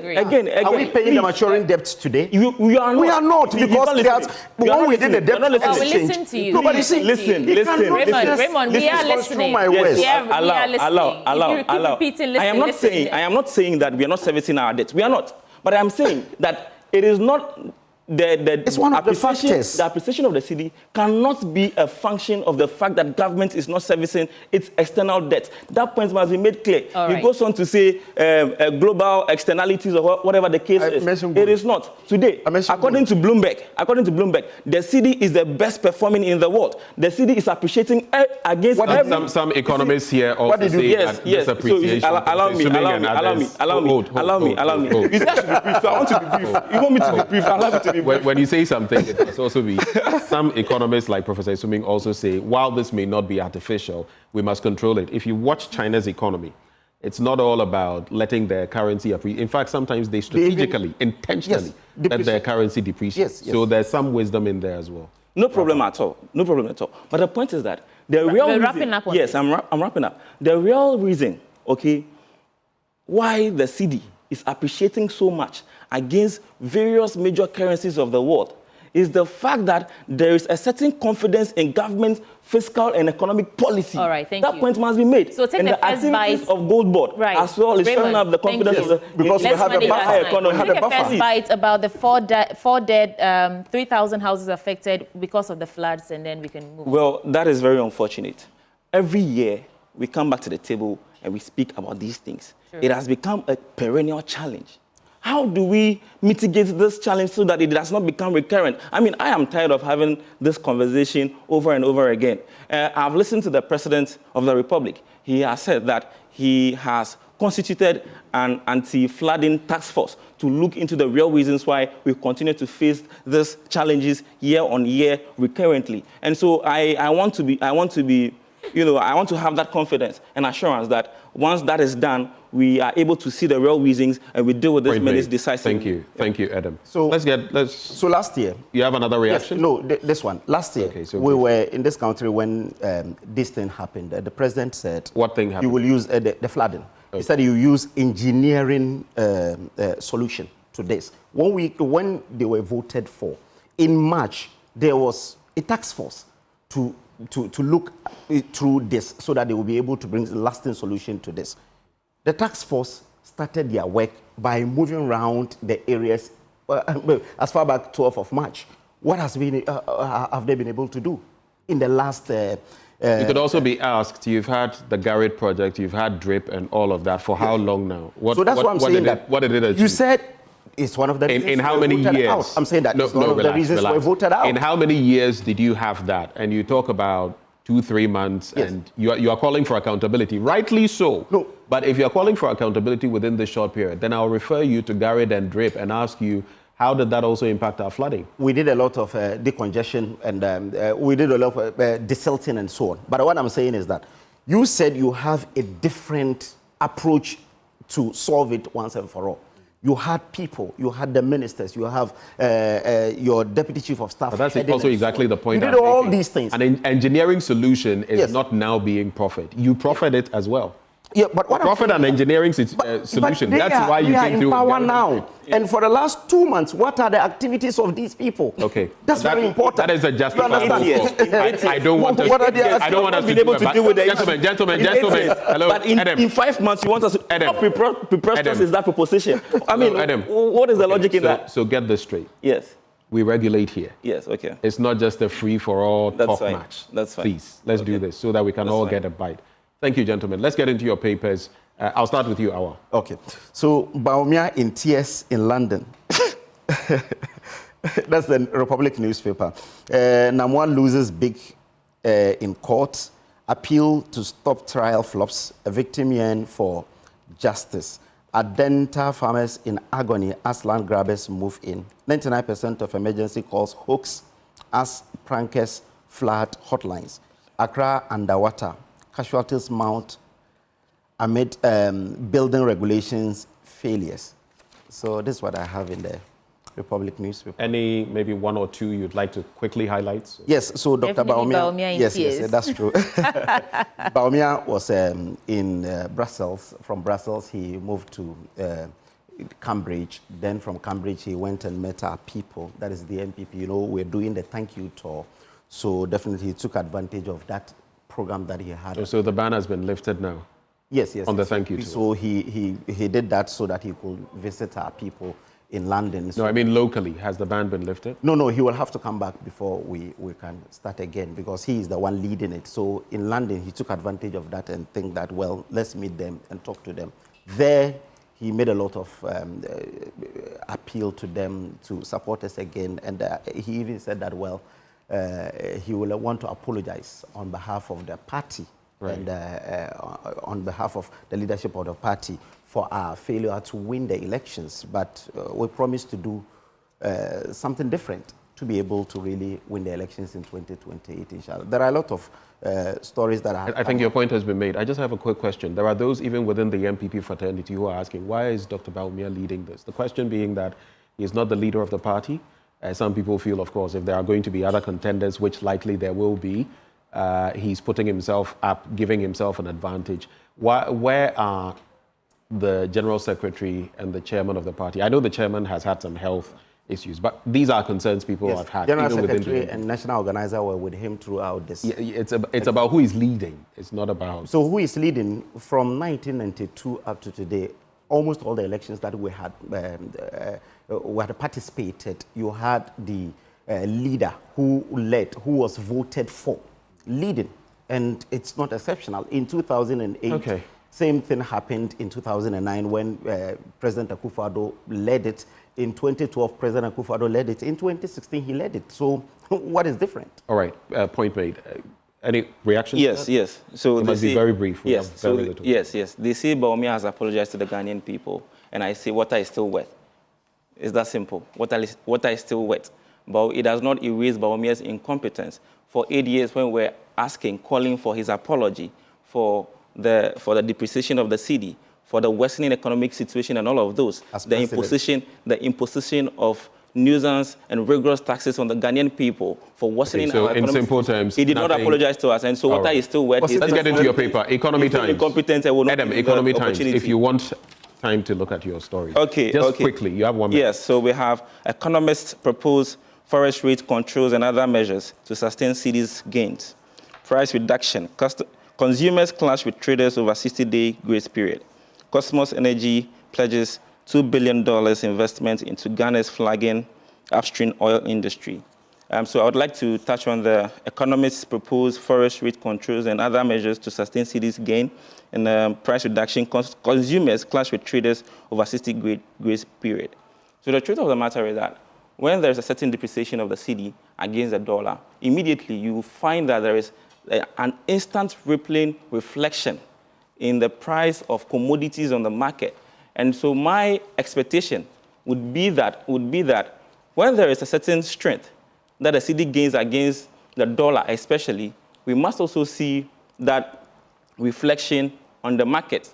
But in this case, traders are hesitating to, bring those reflection of the reduction of prices. The concern is that they imported their goods at the initial prevailing rate, and so there cannot be an instant reflection on the price. But the arguments can also be made. The arguments can also be made that even when you reduce by a certain margin, you can still maintain and make profit. Okay. And so let's all come together and ensure that we are doing... I shall wrap with... there's not enough time. I'll come to you. I'll come to you. Okay. The Daily Graphic newspaper, recruit more education support personnel, TEU tells government. Lead in fight against corruption, ICAG, that's the Institute of Chartered Accountants Ghana, tells members, it says they should be at the forefront of it. Collection of property tax to be decentralized, that's according to the sector minister. Enact policies for processed foods to combat NCDs, experts demand of government. On the back page, SNIT pursues digital agenda for informal sector, and Anglican Women's Fellowship donates to Accra Psychiatric Hospital. That's a heartfelt, very heartwarming gesture. Now, just quickly, the country needs robust policies to safeguard the food environment from excessive intrusion of unhealthy processed foods. A former nutritionist of the Food and Agriculture Organization has said. Professor Analate, now an adjunct professor of nutrition at the University of Ghana, said the processed foods had very high sugar, salt, and fats. And it's interesting because we're just talking about recently that bit about front of pack nutritional labeling, so that you see, once you pick a pack, what's the salt content? High, medium, low, sugar, processing, so that you can make interesting analyses from there and determine whether or not you are consuming that. Let me just also offer my congratulations to Dr. Adam Bona, who has been named chair of a key UN arms control agency. The National Commission on Small Arms and Light Weapons has announced that acting executive secretary, Dr. Adam Al-Hassan Adamu Bona, has been appointed chair of the Diversion Information Exchange under the Arms Trade Treaty. So congratulations to you, sir. Awal, you wanted to make a quick... Yes, what I wanted to say is that, you see, whilst you tell traders to reduce their wares, first thing government will be able to do is for you to reduce the fuel prices downwards. We left it at 14.99 per litre. Today it's around 13.5. So you've still not reduced it. But when we were doing it, it was around 14.7 when they even were this point you're making, this amount of money. I shudder to. Is it a reduction or not? I say that the reduction is not enough. They must reduce it drastically. That is. But there is reduction. Is it a reduction? Yes, there is a reduction. You're mentioning 14.99. Yeah, I said that. 13.5. That's a difference of about 1.49. You don't think that's a reduction? No, it is not, because looking at the forex at that time, it was 14.7. That all right. we used. This is all time will allow us. And again, just the last one. I'd like to say a very big thank you, Benjamin. Just the last point. Thank you very much. Has decreased. But you gave me 72. Okay, we've been given a little. Hold on. We've been given a little amnesty of time. Yes. Wrap in 1 minute. So what I'm saying is that, and then the second thing is that in January, when in February, March, when the government proposed that they will do 14.7% of electricity, one thing that the PURC told us is that is the forex and inflation that is driving it, a reason they are doing 14.7 on electricity. I am happy that MP for Menchia South has sent a petition to PURC that because the reasons you said you wanted to increase it to 14.7 first quarter has been defeated, because today the forex has come down. So suspend that in the wake of doomsday that we are having in this country. So if government wants how about last year? Last year we did 6.4. The entire year we did 6.4. When you talk aloud. Yes. Last year, at the tail end of the year, there were supposed to be some increments that were not brought to bear. You remember that? Yes. Which also accounted for these increments that we are facing in the first quarter. So in the first quarter of last year, we did a reduction. I'm talking about, you said last year, and I'm telling you what we did last year. First quarter of last year, we did 6% reduction in electricity in this country. So we later increased it. So cumulatively for the year, we did 6.4. That was what we did. And again, this year, when they were doing 14.7, they never told us some arrears of last year. They said it is the forex. Mention was made. We had guests come into the studio, and it's also on the back of last year. Corporate Affairs here on Joy News, the Deputy Corporate Affairs for PURC. He said it is at the back of inflation and the forex. These were the major drivers. So today, inflation is coming down. The forex has come to like 12.3. Who now sits Nana Ajantua is now a propagandist at the office of the president. So I speak to facts about the person who you interviewed here. Back on the board. No, I'm saying that the person you interviewed here. And you're telling her she's a propagandist. The person you interviewed here was the Deputy Corporate Affairs Director. That I listened to him here. And he said that these are the reasons they are doing it. Thank you. Adam. Yes, so the point is clear, that there is a significant reduction in fuel prices. When the NDC took over the reins of affairs in this country, a gallon of fuel was selling for 72 cedis. Today, the same gallon is selling for about 55 cedis. That is a significant reduction now. Wow. And so don't come and sit here and mislead us. We know what the facts are. Has come down. We know what the facts are. And then the argument he makes about tariffs on electricity and all of those things, he is aware that as part of the negotiated IMF deal, there is a certain entrenched quarterly adjustment. And so when the adjustments are made quarterly, when the inflation and what have you are factored into it quarterly, it takes another quarter before there is a certain review. And so you can't say because there is the city has gained strength and the exchange rate has come down, that reflection must be immediate. Well, you should know that. You should no. You can't suspend it. In May, it is a conditionality. We are told that there's some latest updates coming in right now from Accra, where that ongoing decongestion exercise is happening. I want to take you back there. James Savaji, man on the grounds, boots on grounds for us today, is joining us via phone. James, what's the latest updates from where you are right now? Well, sweetie, the exercise is still continuing here. We are currently at Kantamanto area. We've moved all the way from the Mokola area towards the timber market, and we are now at the Kantamanto area.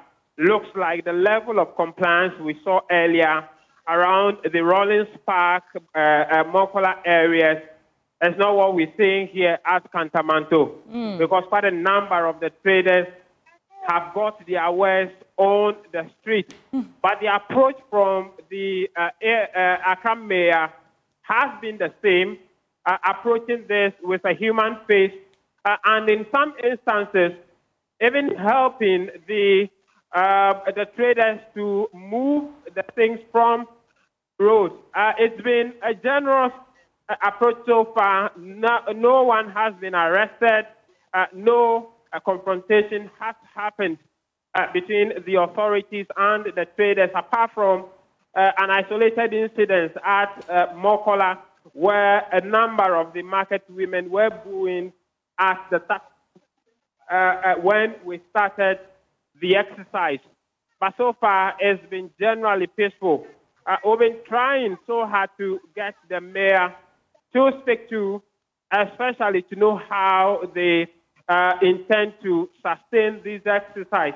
Right. Because the general impression we get from the traders is that they will comply, but if the task force leaves the road, they would have to come back to continue their trade, because this is the source of their livelihood. At a point, we also saw some tipper trucks dumped gravels as well as sand on the road. The mayor instructed that the assembly immediately get a tipper truck to, collect the sand and the gravels and send them to the assembly, and whoever is behind it will be found out and surcharged accordingly. And so that is what has been happening. Right. At another place, he's been. I'm trying to get him now to speak to him on what they intend to do to sustain this.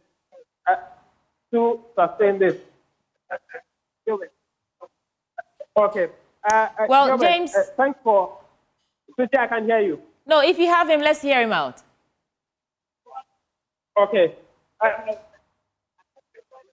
have the PRO here. Let me first try to engage him. The mayor seems very, very busy. Gilbert, thanks for your time. How will you describe the exercise so far? Very, very successful.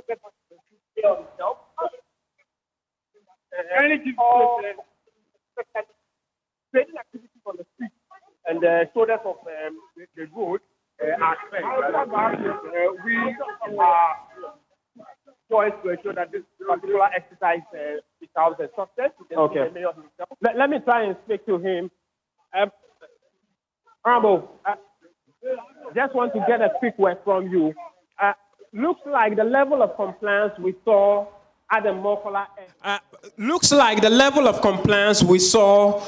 Mokola area is not what we are seeing here. Hold on. Just wanted to get your general impression so far about what we are saying, Honorable.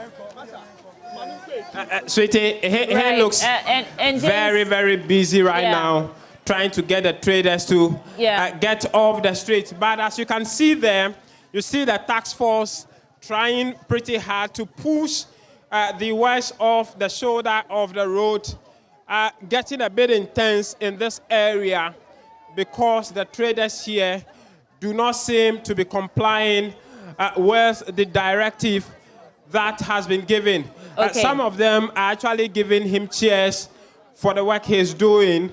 James, but we're grateful for your it doesn't time. seem to We'll be come back to you obeying. later for more on that. All right, James, we're still listening to you. To get him to speak to us on what is make of the activity so far as we speak. Honorable, trying to get your attention, what do you make of the exercise so far? My brother, talk to the PRO right now. I'm very busy. Well, the mayor doesn't seem to give us a word, but we'll be following and keep you updated.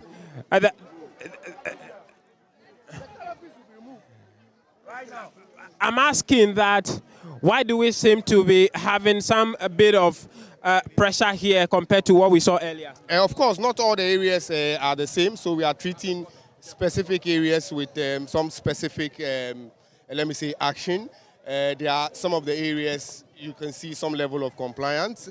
In as much as for this particular area, you see that the streets have been cleared. There are some of the areas. Currently, as we speak, the mayor is ensuring that the median, this particular area, is a no-go area. He's instructing that they move the entire trading activities from the medians of the road. And that is what this particular area, gone are the days when you come here, you see them on the streets. But today, in as much as we are seeing some level of compliance, a couple of them are on the shoulders of the road, and Mayor has instructed that they move so that at least pedestrians also coming in will be able to embark on their trading activities. The big question is, how do you intend to sustain this? Of course, with issues of sustainability, Mayor has been very clear on it, that as part of his 24-hour operational model that he's bringing in, issues of sanitation will be taken care of. He's going to ensure that there is maximum security. We are going to recruit security to ensure. And just as you can see, our men are on the ground ensuring that we deal with the issue. Now, very, very important, the issues of blocking some specific areas for trading activities. Mayor has said that categorically, and we are hoping the traders are very, very happy about that, and we are hoping that immediately when we do the clearing, we'll have some specific areas, just as the mayor has mentioned, blocked for specific trading activities within the week. Are you going to dedicate the guards on the roads and in the market, and how long are they going to stay? Of course, they are going to be here 24 hours, and the mayor has said that. So this is day one. We're looking at the situation, compared still urging them to move. Day two, we'll get our men stationed and ensure that at least we police the streets. And aside that, Mayor has been very categorical. This is not the usual abaye that we normally do. In as much as we are not using force, it's trying to also appeal to the traders to understand the need to especially move away from the streets. And that is, we are seeing some level of compliance. You can see traffic flowing, and that is the main aim. With respect to sustenance, just as you can see or hear, they are cheering the mayor up, especially for the new policies that he is trying to bring on board to promote trading activities in the city. Did he talk about donations to the prisons? Yes, and it was very, very clear. When your staff are being confiscated, either they will be sent to the prisons or they will be sent to charity. And that is what he has been saying all this while. Sure. Thank you, Mr. Accra. Sure, thank you. I'm coming, let me check.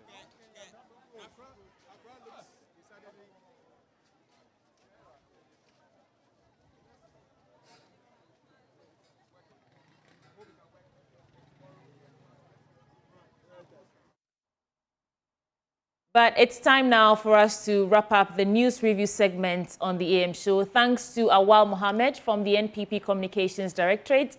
And we also had Raymond Edem Tamaklo from the NDC Communications team. Thank you so much, gentlemen. But before we go, remember that the AM show is sponsored by Waylead Properties. And if you're thinking of a rewarding investment you can engage in, here's a tip. Waylead Company Limited is your preferred choice for such investment. Waylead Company Limited is a real estate company with several developments to its credit in Accra.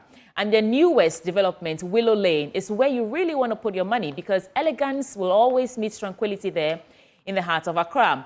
And we provide quality housing at affordable costs with flexible payment options.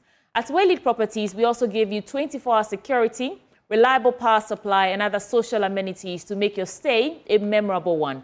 These are the numbers to call: 0240 111 119 or 050 449 999. You can also visit our website www.waylead.org for more information. We'll take a break. When we return, more action on our big story segment on the AM show.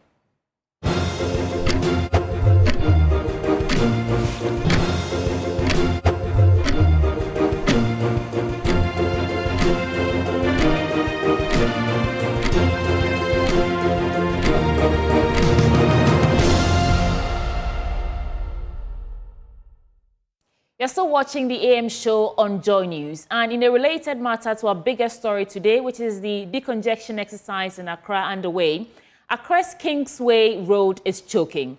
Traders have taken over the street, turning it into a marketplace and leaving just one lane for traffic. For hundreds of desperate traders, this is survival. But for drivers and pedestrians, it is a daily nightmare of danger and gridlock.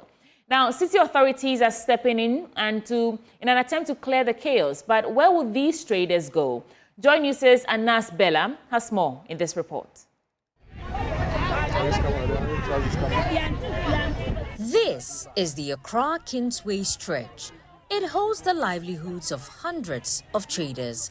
The two-lane road leading to Accra, right at the Cocobot office to Kantamanto, has been reduced to a single lane. Traders have literally taken over the road, narrowing it down with their tables and umbrellas. Some spread their wares on the road.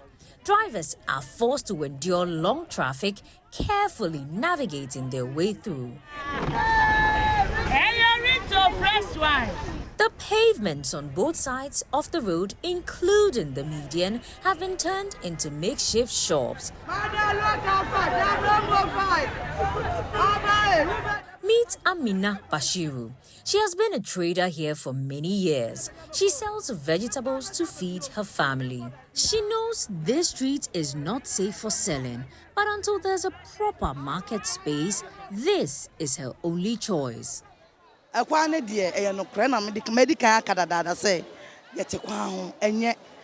baby a bad day, Yabeko. So I say, I yan is your day, ye did but government to a piano, Abaye dear, a buo. So what must 18 a month, me won't may on me won't 40. But Uncle to it, Mamma is space Cacrabia, Nanka ya patchy baby, Nanka and Cacra. Was saying to me, Concotinifia, no credit, dear. Who probably me, I make one messenger baby. Was going to be a maton dear. No credit, oh, I never quite a massamba. Upa Babasha said, Ubamamo go board. Namusnami Johnny Johnny. Nearby is Habiba. She's been selling here for about 5 years. She's a hard-working mother of 5.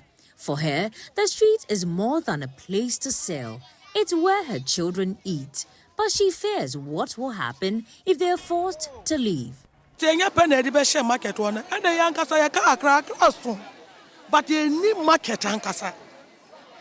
You need market because they say offer Kingsway higher a market, Uba Coco border market, Uko Tudua market, Ura CMBA market, Uko Mokala market. Say market in the actual market in Ewahe. You need market ankasa. And I say most of the Pami. Yes, you need the almost share. Yana a share. Victoria Jiwonu has also been selling on the pavement for 15 years. She's a widow caring for 6 children. Victoria noted with hope how she wants respect and support.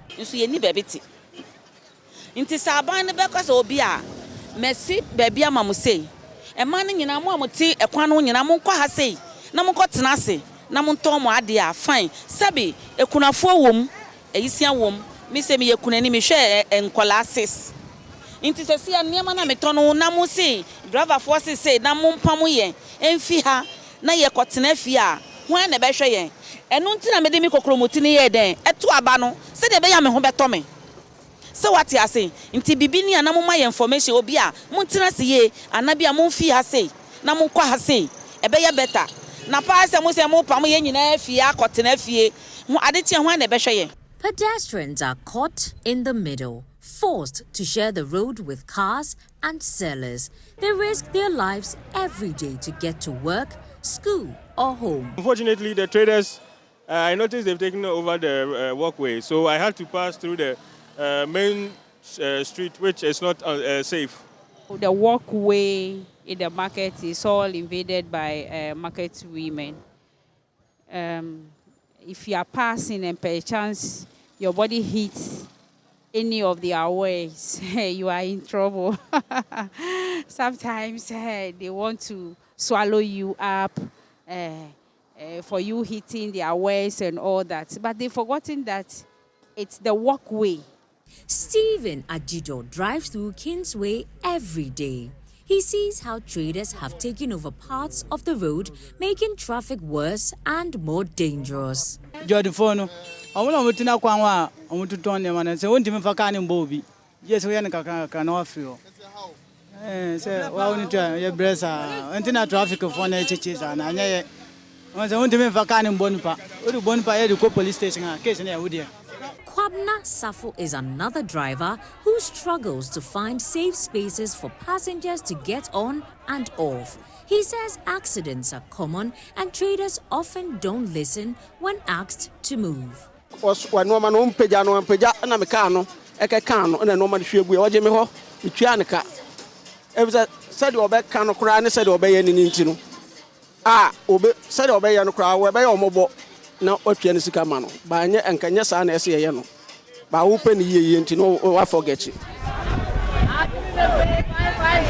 City authorities allowed this to fester.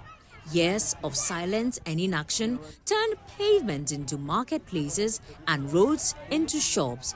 The Accra Metropolitan Assembly is moving to clear them. The question is, what next? Will there be alternative spaces for these traders, or will this be yet another cycle of eviction and return? The real solution lies not just in removing them, but in giving them somewhere to go and ensuring the streets stay free once and for all. Anas Bella's report for Joy News.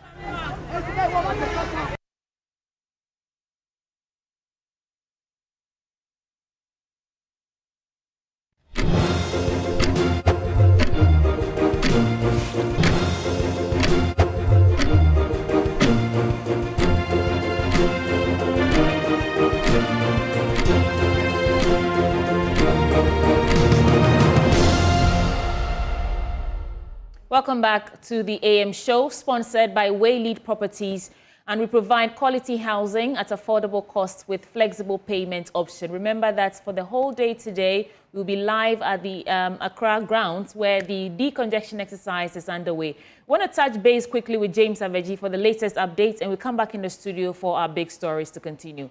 James, what do you have for us at this point?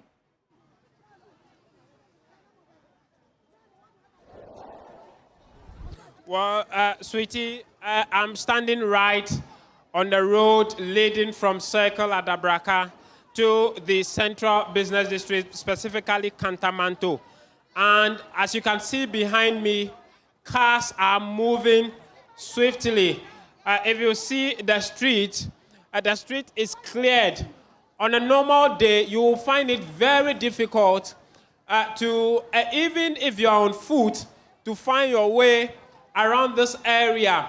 This is just in front of the Greater Accra Police Regional Headquarters here at Kantamanto. And the road is cleared. The exercise is still ongoing. The compliance has returned now. You see the traders moving their staff to the pavement, leaving the road free for traffic to flow. And so that's the situation here. The road has been cleared in major parts of the Central Business District, including this major street from Circle Adabraka to Kantamanto, in front of the police regional headquarters here in Accra. And so we can't say that generally there have been level of compliance with traffic flowing freely. I'll try to engage some of the traders to know what they make of what we are seeing here. where traffic is flowing freely. Madam, just want to pick your thought briefly. We've seen that the road is free now, traffic is flowing. Is this the new situation? Is this what it has been, or this is new? Oh, tracing in the Ayama Yenina, Yanni say Momoye. Kabia tram free woman, you petram free woman. Chance any Yenina Besha Jabaquem. Na fed in Toka, Ediwaya by Pebasa Basaye. Into the air, Yano, me foasumum, and no momuye. Ya foaso, Fiso be Tramukra, Hanoma, Naka background content, Obi yes, a cranaka bebobi, nay, yes, and Yenina, a bet she Ghana bom, into the Abaya Yano, ya penisa. Stay with me. Essentially, what she's saying is that they rather like it this way for traffic to be flowing freely so that all of them can live in some orderly manner and with some discipline.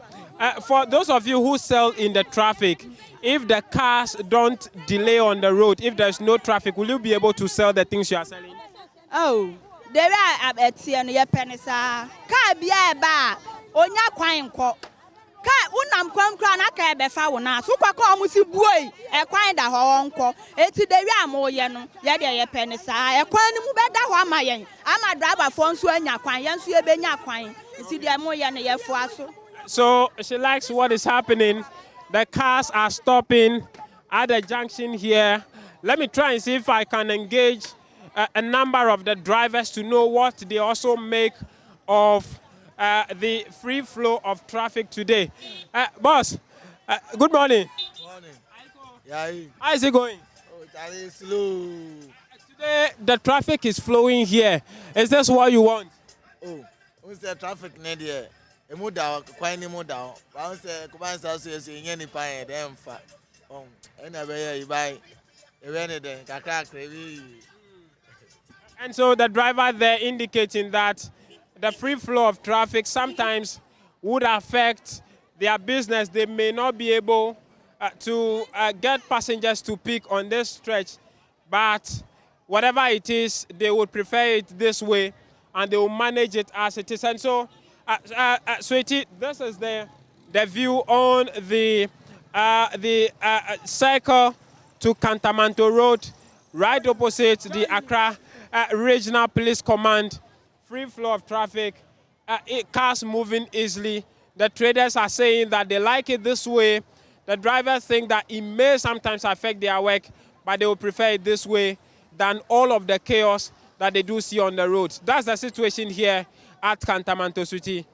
Savaji, boots on grounds for us the whole day today. Thank you for those quick updates. And of course, we'll circle back to you in the course of the day. But second big story for today, Benjamin, what's happening?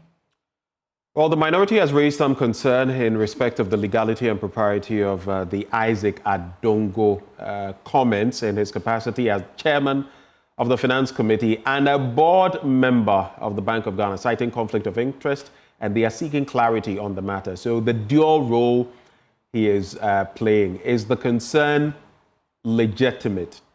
Is there legitimacy in this concern? We'll hear from our panel in a bit. In a bit, we'll also have Stephen Amoah. He's Sticker, as we call him, legislator for Nsawam and also a member of the Finance Committee in Parliament. We'll also have Dr. Rashid Draman, a governance expert, in a bit join the conversation. Apart from what we've heard in recent times about foreign currency, dollars, and all of that from the stock of Isaac Adongo, it's also come into the fray, the concerns about the dual role he is playing on the board of the Bank of Ghana and also at Parliament's Finance Committee.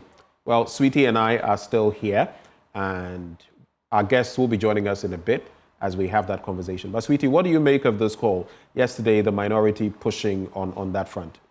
Well, I mean, if it really is a conflict of interest because of the oversight responsibilities of the Financial Committee of Parliament, then we have to do something about it. But I'm looking forward to understanding exactly what Stephen Amoah's concerns are from he himself, because he's joined us now. Remember, he's member of Parliament and a member of the Finance Committee in Parliament. Mr. Amoah, thank you so much for joining the conversation. Good morning. Hello. Hi, good morning. So we've read your statement and We want to hear from you. Exactly what is the concern? You're saying that there's some sort of conflict of interest. Expatiate for us what this concern really is.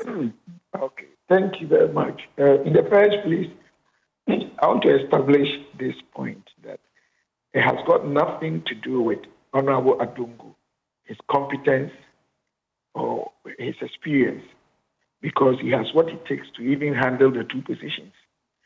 But the point is that we are living in a country that we are being governed by laws. So what it means is that if there's something that conflicts our laws, we need to draw the attention of those who have what it takes to resolve it, being the executive. And the Constitution states clearly that the Financial Committee arm of Parliament has the oversight responsibility. That half a year, Bank of Ghana is supposed to submit a report for us to approve. And the Finance Committee today is chaired by my own brother, Honorable Adungu. And the same person is a member of the board of directors of Bank of Ghana. So clearly, and even the standing orders also provide the same, or make the same statement. Please, I have a problem with my truth. Forgive me. Okay. So the point is that what is happening is affecting the constitutionality of our country. It's very unconstitutional.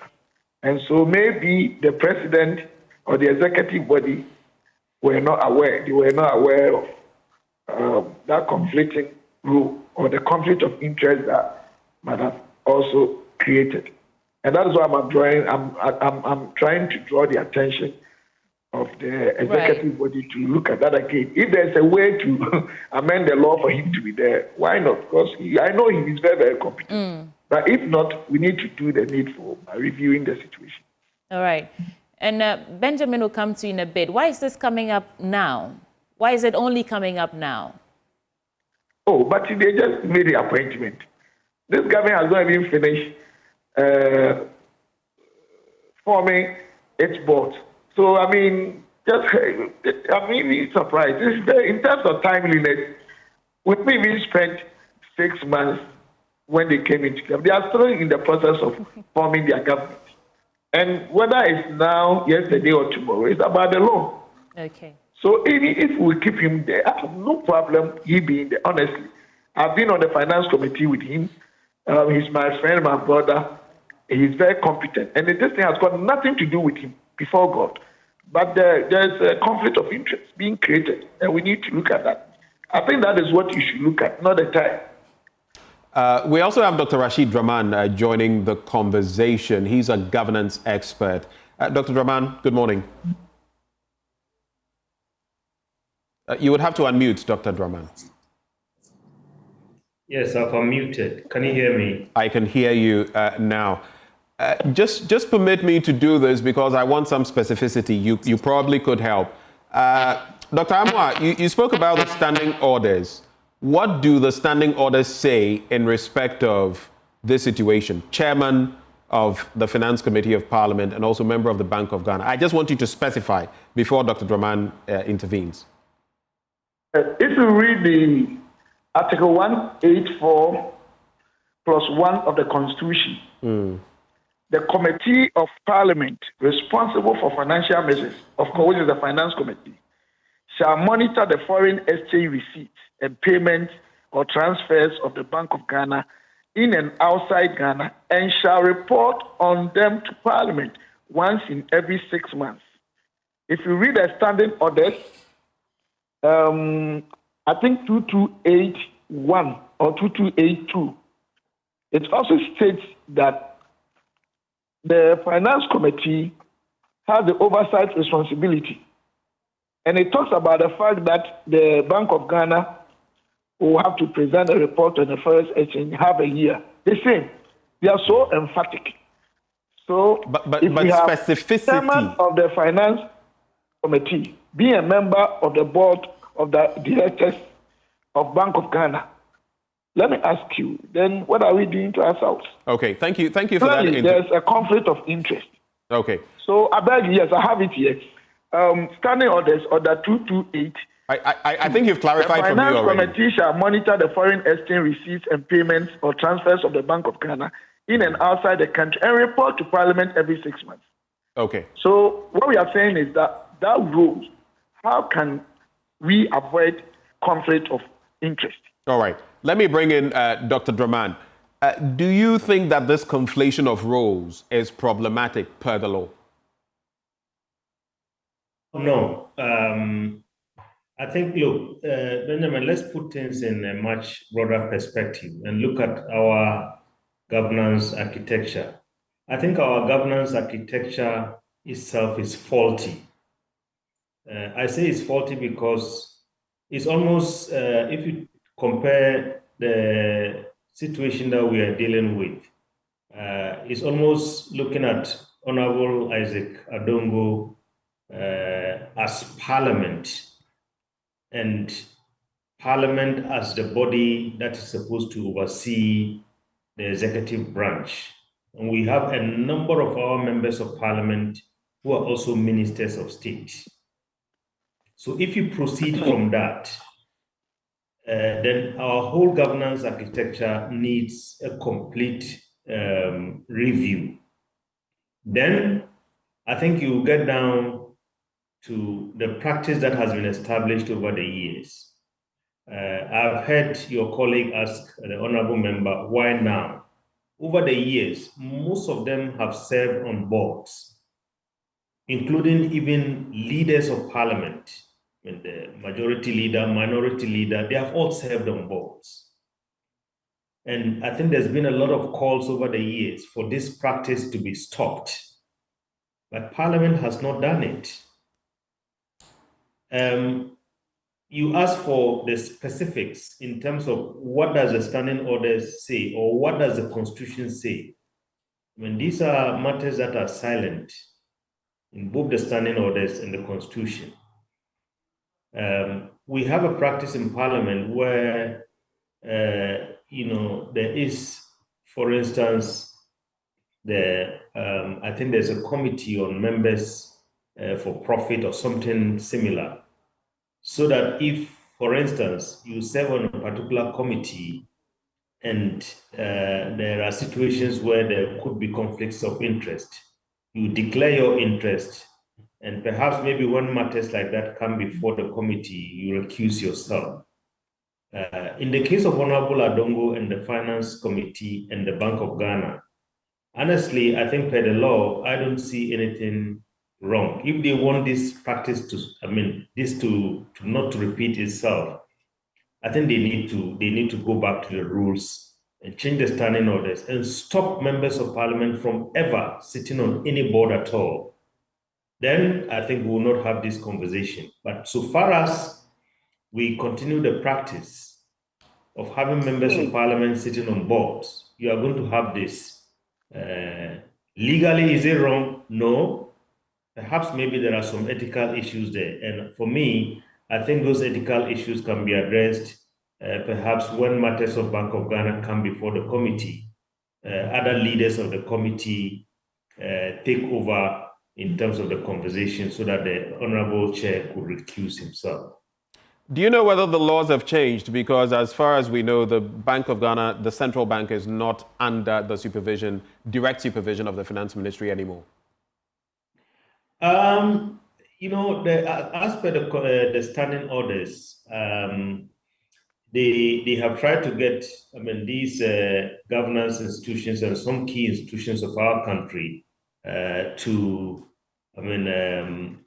report to Parliament and maybe to have some level of independence. But I think that that's a constitutional issue because whatever the standing orders say, as we know, over the years, sometimes get trumped by the Constitution if there are provisions in the Constitution, and I can't remember because I'm not a lawyer, so I can't remember all the kind of the key provisions. But whatever it is,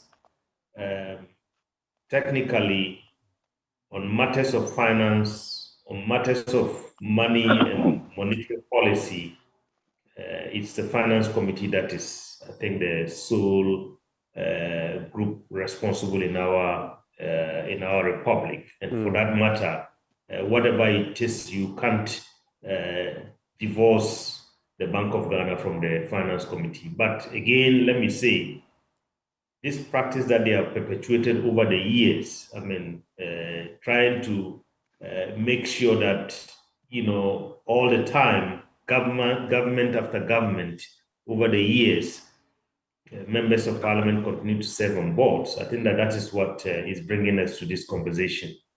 So I just want, thank you for that point. I just want quick thoughts on this before we bring in Dr. John Osai Kwapong of the CDD. Hello? Hello? Yes, Doc, please hold for me. Is that Dr. Kwapong? Oh, Stephen Amwa, Doc, please hold for us as well. We'll be rounding back to you in just a bit. Sure. Good morning. Yes, and good morning, Dr. John Osai Kwapong as well. Dr. Draman, so on the back of what you said, are you saying that you are one of those who are saying that, look, if you're in Parliament, then you shouldn't even play any of these roles on boards and all of that, tied to what the General Secretary of the NDC, Fifi Fiavi Kwete, has been saying that, look, it's problematic. We need constitutional reforms to actually decouple parliamentary duties from ministerial appointments, where people get into Parliament as a stepping stone, a lobbying point to get to the executive. What's your take on that? Just quick thoughts. Yes, indeed. I think the timing too is right. I mean, Professor Prempe is leading this process.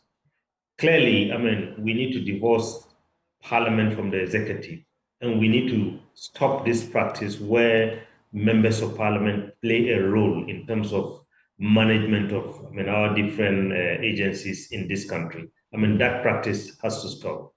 And I hope that the Constitutional Review Committee is going to take this up. I mean, some of us appeared before the committee. We made some of these propositions. I hope they stick. Let's engage Dr. John now of the CDD. And Doc, thank you for joining us. Dr. Draman has just said that legally nothing has been done wrong. But he's also said that over the years, we've seen this happening. So this is not new. I want to learn from you where the intersection is between what we've been practicing over the years and where in the law could actually give rise to a conflict of interest in this matter. Do they have a point, the minority, I mean? Thank you. Thank you very much.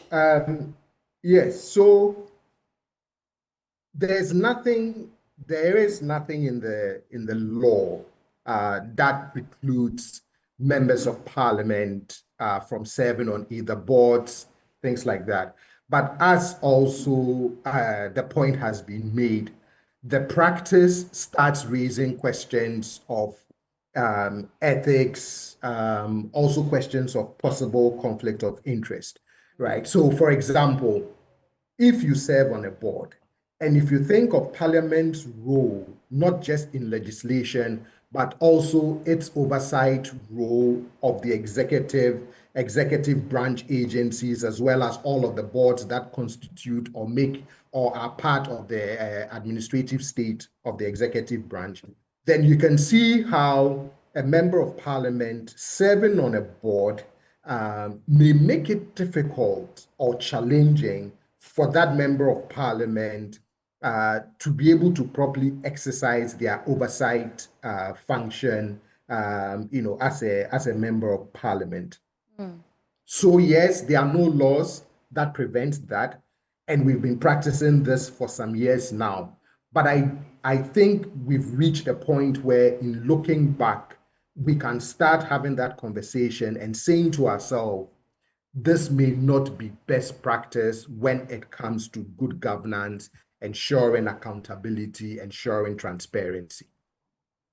They're also saying that this is a matter of natural justice, that, and let me quote the statement. It says the law provides that the Bank of Ghana must report to the Finance Committee.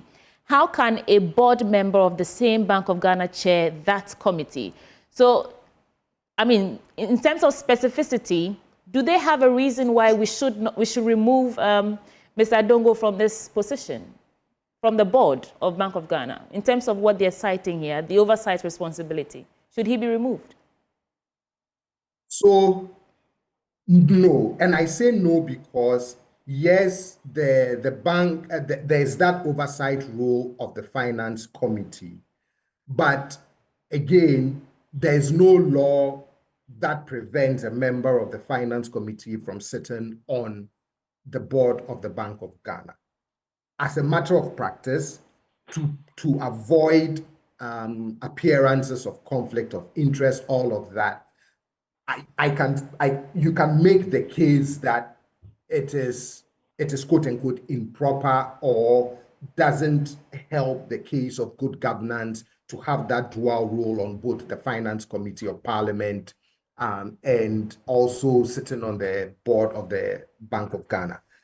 But if you would realize, most of the time when you raise these governance issues and questions in a place like Ghana, the first point of reference is always, well, it is the Constitution doesn't prohibit it or no law prohibits it. And that's correct, right? When you search through the laws, there's nothing that prohibits it. That is why if you really want to gain traction on something like this, making appeals to ethical standards or it doesn't reflect best practices when it comes to good governance, that would only carry you so far. The only way you get mileage on something like this is to go back to the law or go back to the Constitution and make the necessary changes and reforms. I think it's the only time that some of these things carry the kind of weight that we expect it to carry. So can we then make the case that because he as an individual does not constitute the entirety of the board for Bank of Ghana and for the Parliament Finance Committee, his position does not in fact undermine the independence of the committee and represents a structural conflict of interest? Can we make that case? That he's just one individual and the board... That's a fair... Yeah. Please go ahead. That's a fair point. So that... Yes, that's a fair point because then you can say, well, he's only one of 10, 11, 12 members of a finance committee. So that even if he is the one who would have that conflict, there are 11, 12 others who through that peer mechanism can check and hold him back, right? Or even if he's the one who decides not to exercise oversight over BOG, he's just one out of 13, 14 members of the Finance Committee. So there's that inbuilt check that can sort of push back against anything that you think may undermine his ability to, Doc, his independent oversight work. Yes. I'm curious, speaking about that independent check, you talk about the numbers there. Does it make any difference that he is the chairman of the Finance Committee in Parliament? Would it have made any difference if he were an ordinary member and then he were on the board of the central bank? Would it have made a difference? I think in the role as the chair, you carry a lot more, you carry a lot more weight. So yes, in your role as a chair, that would give me some concerns, right? Because if, for example, the chair has powers that has to do with whether you make certain requests of the institution that you oversee, whether you have that power to call some oversight hearings, things like that, then I can see how you can be conflicted in both roles. So yes, that changes the dynamics. I want to see how Dr. Stephen Namwa responds to this. Doc? Honestly speaking, it pains me that sometimes, because greater part of my life has been seen publicly as a politician, when you speak, nobody takes it serious. But I'm surprised the way this issue is being handled. One, the name Honorable Adongo should be out because, honestly, he's very competent. In fact, he can even handle the truth. He's very intelligent. Let's not go there. But let me ask you, a situation where the Constitution explicitly states that the Finance Committee of Parliament has the oversight responsibility. Oversight. And even every 6 months, they have to report on a report submitted to it by the Bank of But that's the points our panelists are making, that is the committee as a whole. Sorry, go ahead. And then the standing orders also say the same thing. Let me ask you one thing. It's just like a situation where a student is part of a committee that reviews the student's exams. That's very practical. Let's be real. Is it the exact same thing? Because then you hear of Dr. Draman talk about the fact that some of you are members of parliament, you are on board, some of you are members of parliament, you are ministers. In terms of oversight, this one is how is this different?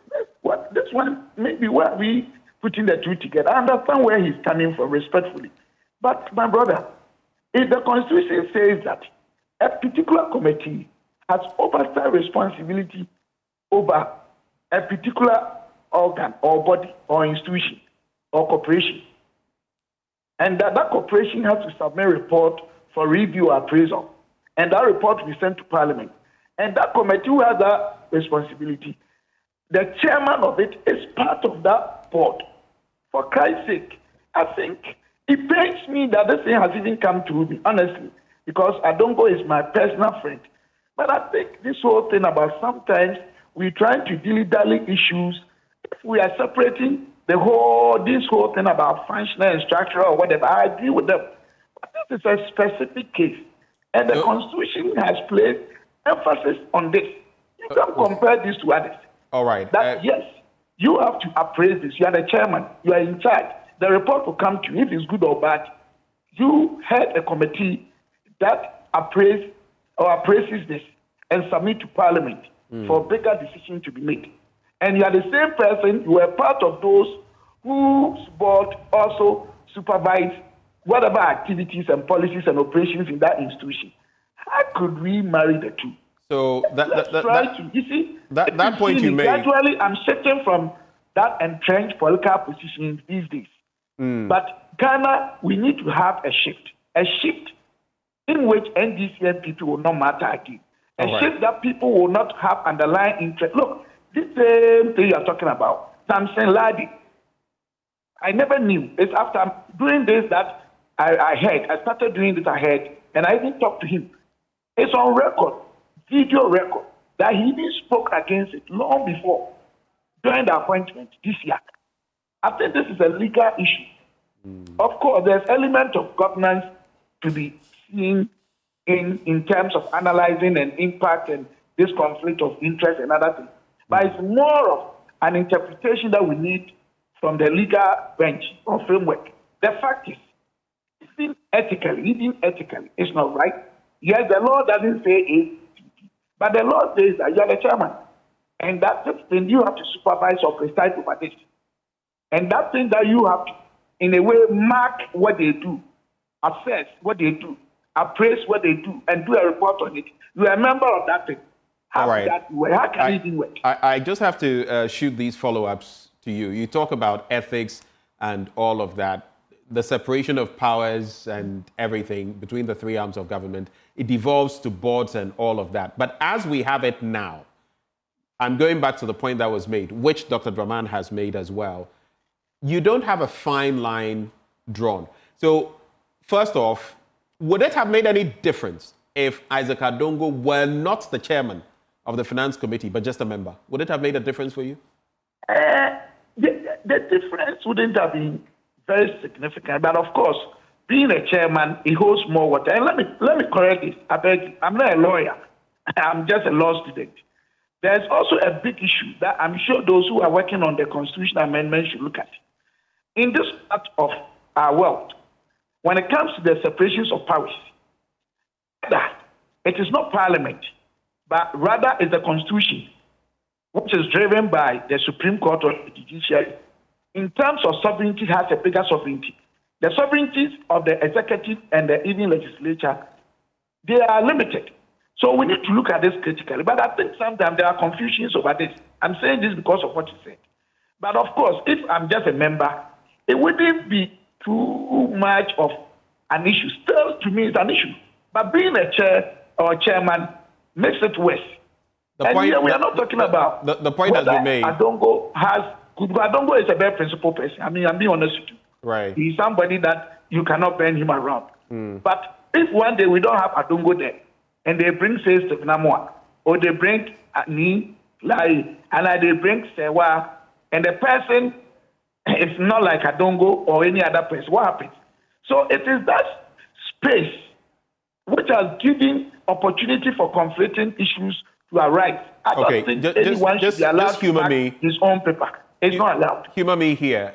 You talk about the fact that his being a member wouldn't have been so bad, though you still feel there's a problem there. There are a number of people of you, and you are on that committee as well. Are you the ranking member? No, I'm the deputy ranking.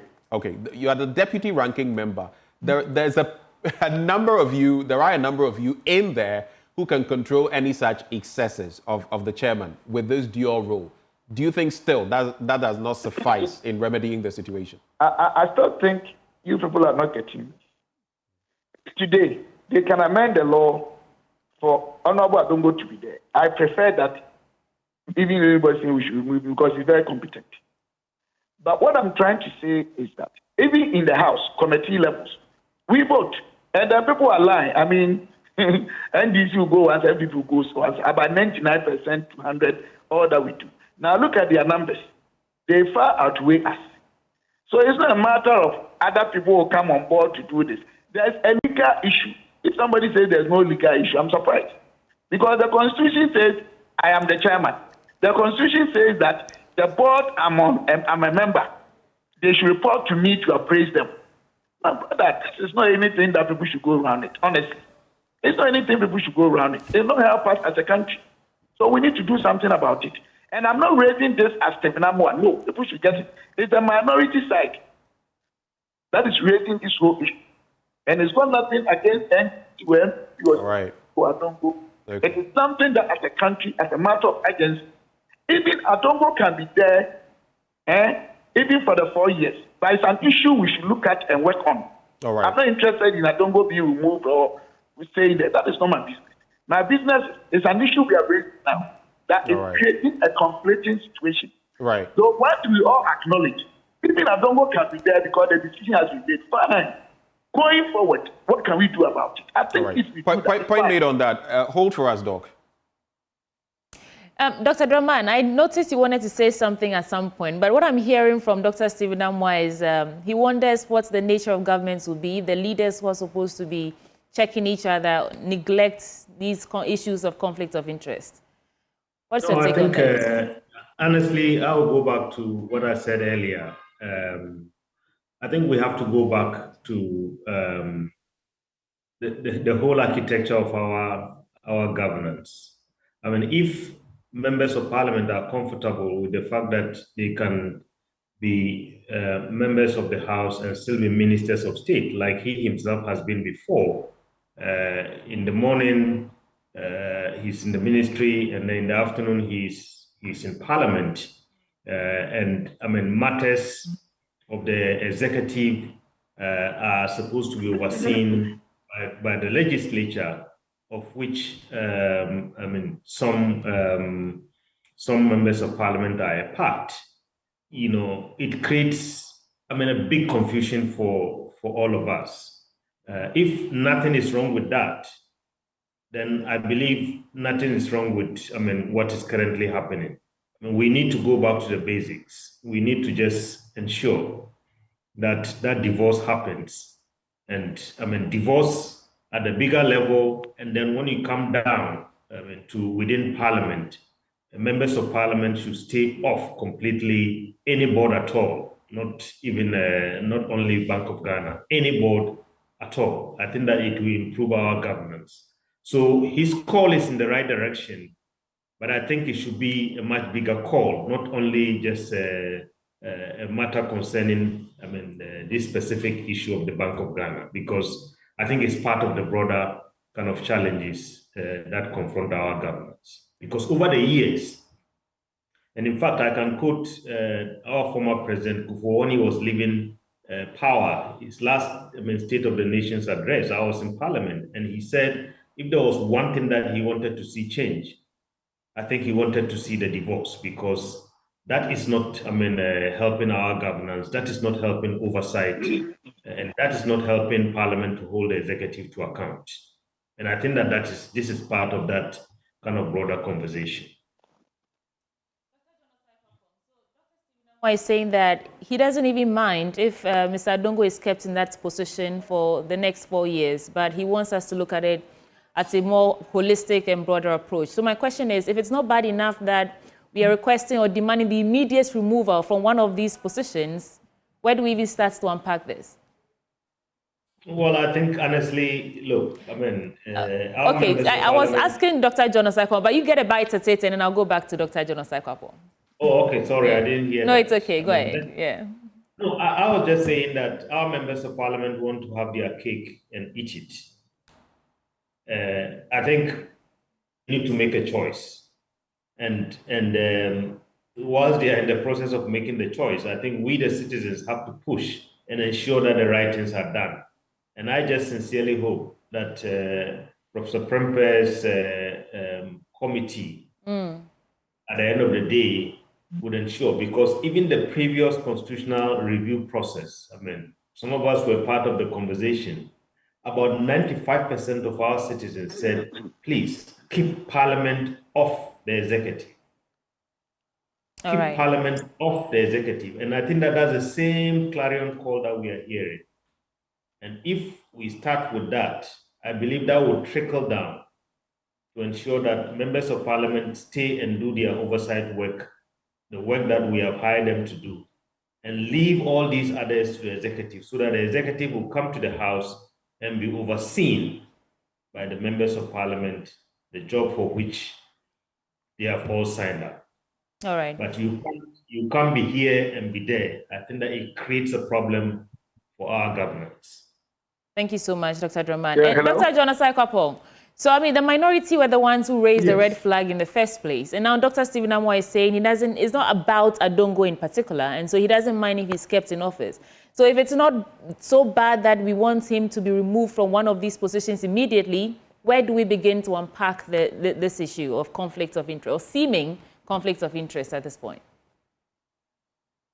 Well, I think sometimes it takes some of these individual situations to draw our attention to the bigger question about, is there something that we need to do about our governance structure and where we need to make the necessary tweaks or not? So yes, Dr. Stephen Amoah is right. It's not about Adongo, except that it's the Honorable Adongo who is sort of bringing this point up again.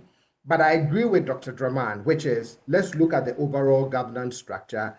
I have always supported this idea of even preventing or not even selecting ministers from parliament. If you want to be a parliamentarian, be a parliamentarian. If you want to be a member of the executive, whether a minister, deputy minister, a political appointee, be that. Yes, the constitution makes it permissible, right, for members of parliament to be selected into the executive as ministers or deputy ministers, right? It's a constitutional requirement. I'm not sure what the founders, the rationale why the founders and those who framed the constitution brought that up. So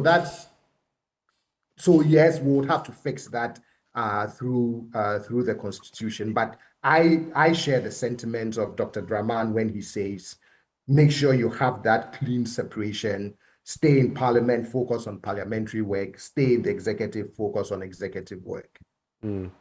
Let me just run this question by all of you, because I just want quick takes on them. Dr. Amoah, if you look at this accountability that is being spoken of, I guess in future, when everything is set right, we would want a clear separation of powers. How feasible that is, only time will tell. But in terms of accountability, even if we had a system where legislators were purely legislators, they were not on boards, they were not members of the executive, looking at the accountability factor and the numbers, for example, that the NDC currently has in Parliament, do you feel that accountability will still work? Dr. Amoah? I think even if we have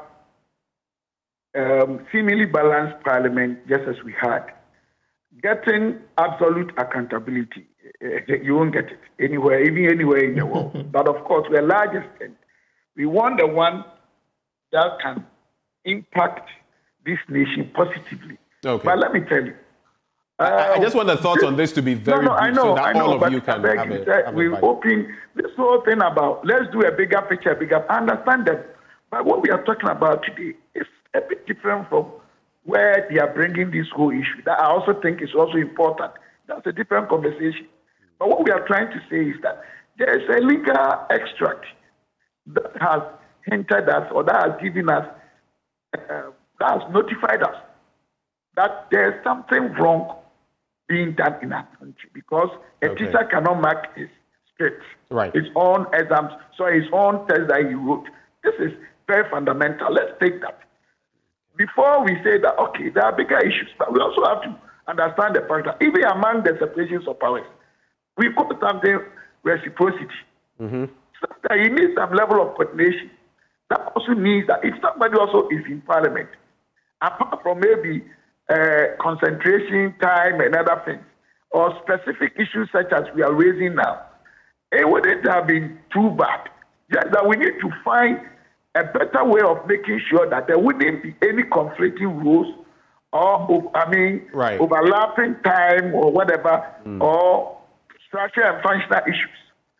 But I think the question that you are asking, it will be better and more placed if that separation can properly be done in terms of structure and function. And that's so that, exactly of course, where... if you are in parliament, you concentrate.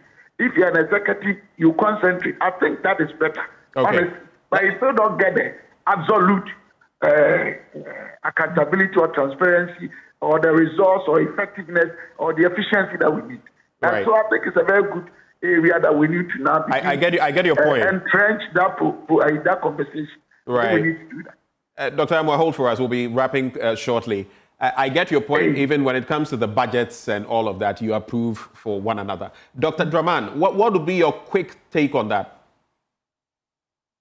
I think, Jonathan, having observed parliaments, including our own, over the last 2 decades plus, I have come to the conclusion that, yes, majorities matter in terms of whether you get, you can exact oversight and accountability. But one of the biggest concerns that I have observed over the years is accountability and oversight is possible if members of parliament are guided by a very high sense of moral responsibility. They know what is right, they know what is wrong.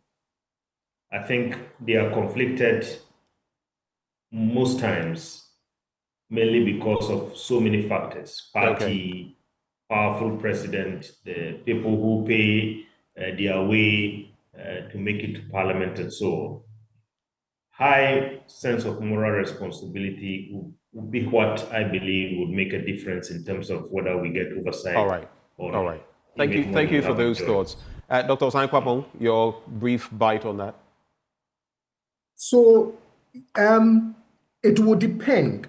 If you look at the research that has been done around legislative oversight of the executive, mainly from looking at the American system, the argument is that most of the time you tend to get more oversight and more accountability if the party that controls parliament or the legislative is different from the party that controls the executive. So in the US, you tend to see a lot more oversight hearings if, let's say, Democrats control the House of Representatives and it's a Republican president. So that's why I say that it would depend.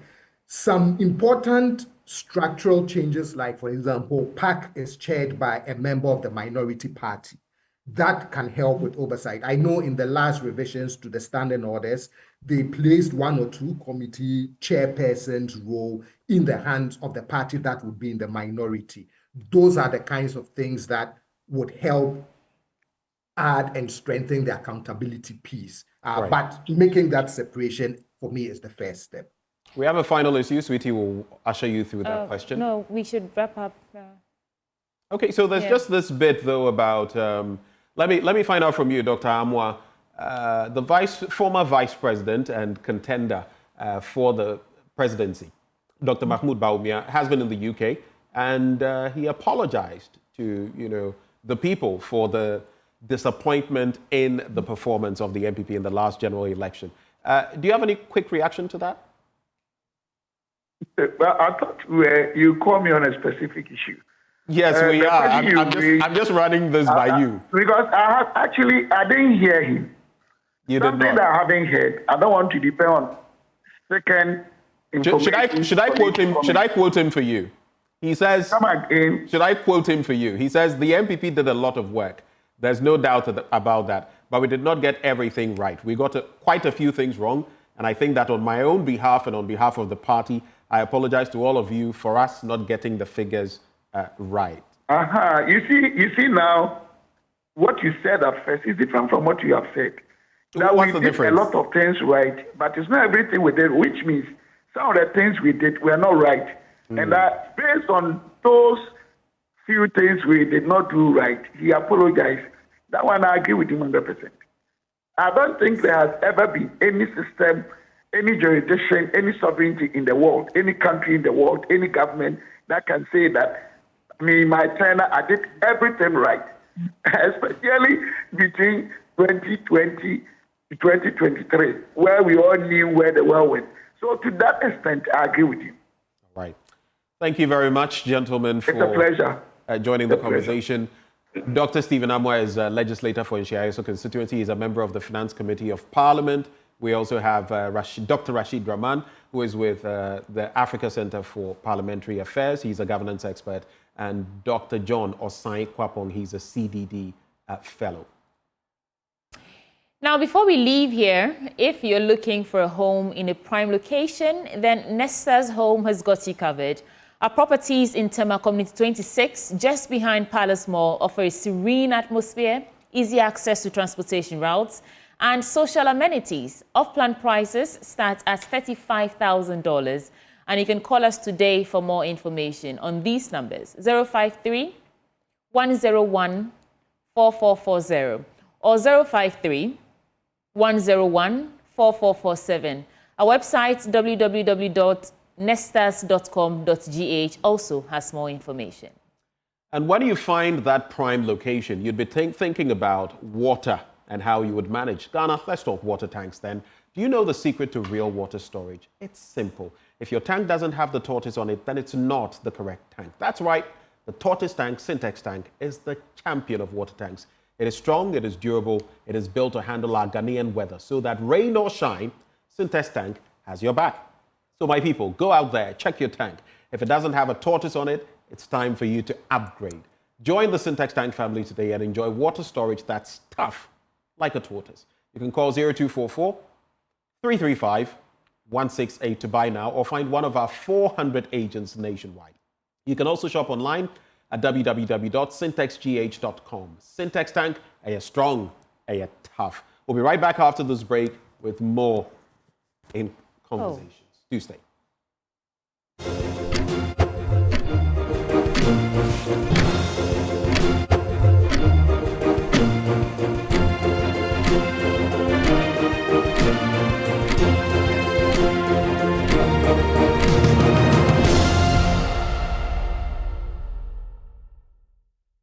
Welcome back to the AM show, sponsored by Waylead Properties. We provide quality housing at an affordable cost with flexible payment options.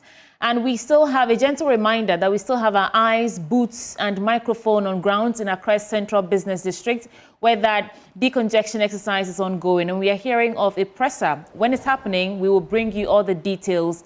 And in fact, it's happening right now. So let's cross over and listen to what's going on there now.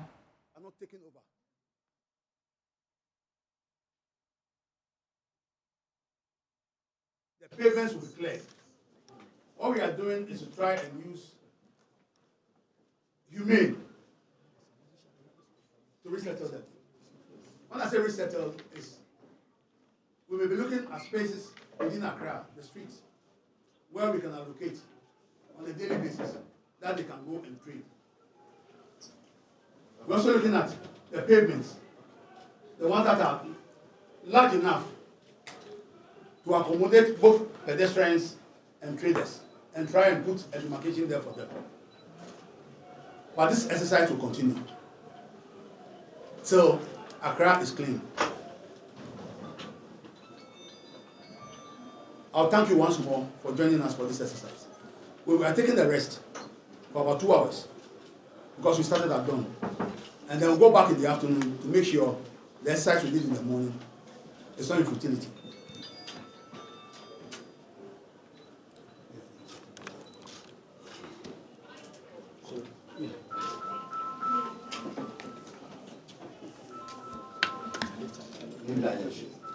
Wow. For media, so you will check the fair. For deadline, you will hang when I can. What's up, man? J91. But as I said, I don't give promises and I don't stand by the promises. Whatever I say, I do. So, what I'm saying is that. We'll go back there when we have a better visual for you, but I just heard him say that they're taking a 2-hour break. Accra is clean and they'll resume the decongestion exercise. In fact, we have to go right back and listen to what they're saying now. Think of your head. We have done a great job. God bless you. We are not done. The next 1 hour, we are going back to the streets. From here, we are going to pass through where we are coming from, all the way to Circle. And if there is more strength, we'll go to Carnation. Then we'll continue tomorrow. God bless you. We'll see you soon. Thank you.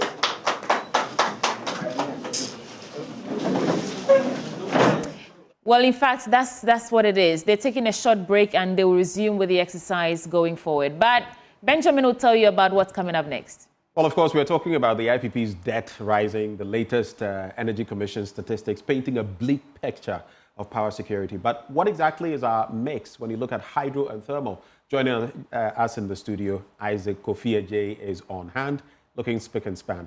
Isaac, what is the picture when it comes to our thermal hydro mix? Well, Benjamin and Sweetie, I'm sure if you sample 10 Ghanaians and you ask them, where do we get our electricity from, most of them will say hydro, Akosombo, or Bui.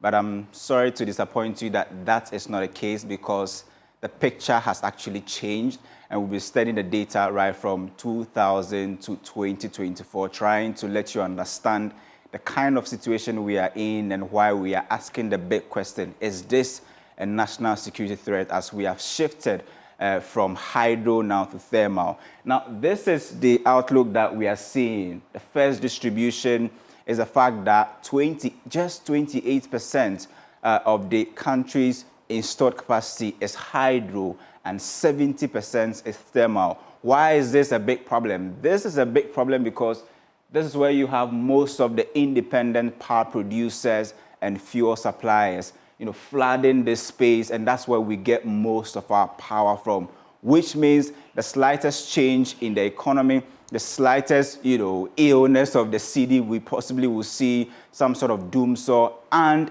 rising debt in the energy sector. What we are trying to ask is that why has this been made to stand this way in terms of the distribution, and the fact that this is actually piling up debt in the energy sector. And Ghana's energy sector has actually been a debt-making machine. And according to the president, if you combine fuel suppliers and IPPs in terms of the debt we owe them, it's now around $2.5 billion, dollars. And the Minister of Energy actually said that in terms of shortfalls, which usually comes as a result of forest losses and transmission losses, we pay close to about 30 billion or 24 billion Ghana cedis every year, and they cannot go ahead doing that anymore. So this is the tracking we've been doing, studying the data from 2000 to 2024, letting you understand that there was a point in our life where red, which means hydro generation, where most of our installed capacity as a country was actually coming from hydro. But now the picture is different. And when did we start to see this? That was 2014, 2015, 2016, when we had that big doomsaw, period. And it was under President Mahama. That was his first, stanza as a president. Now it's his second stanza. The interesting thing is that when he introduced the IPPs in 2015, 2016, he didn't really get time to stay with them, to see how they operate and see how to manage them. But now he's back, he has actually started his second stanza, and the picture is different, where he has to commit $50 million every month to pay fuel suppliers and IPPs. And as you can see, the gap is widening. The country is now depending heavily on thermal. This is a chart that is of interest to us, looking at the fact that some time ago, or once upon a time, we used to get most of our energy from the dams, the Akosombo dams and the Bui Dam. But the story is not the same anymore. And as you can see, the distribution and how hydro has stagnated over the period, definitely because of the high cost involved in putting up hydro, dams. But if you are deciding to go on the tangent of thermal energy, then you need to ask yourself, is your economy robust enough to support it?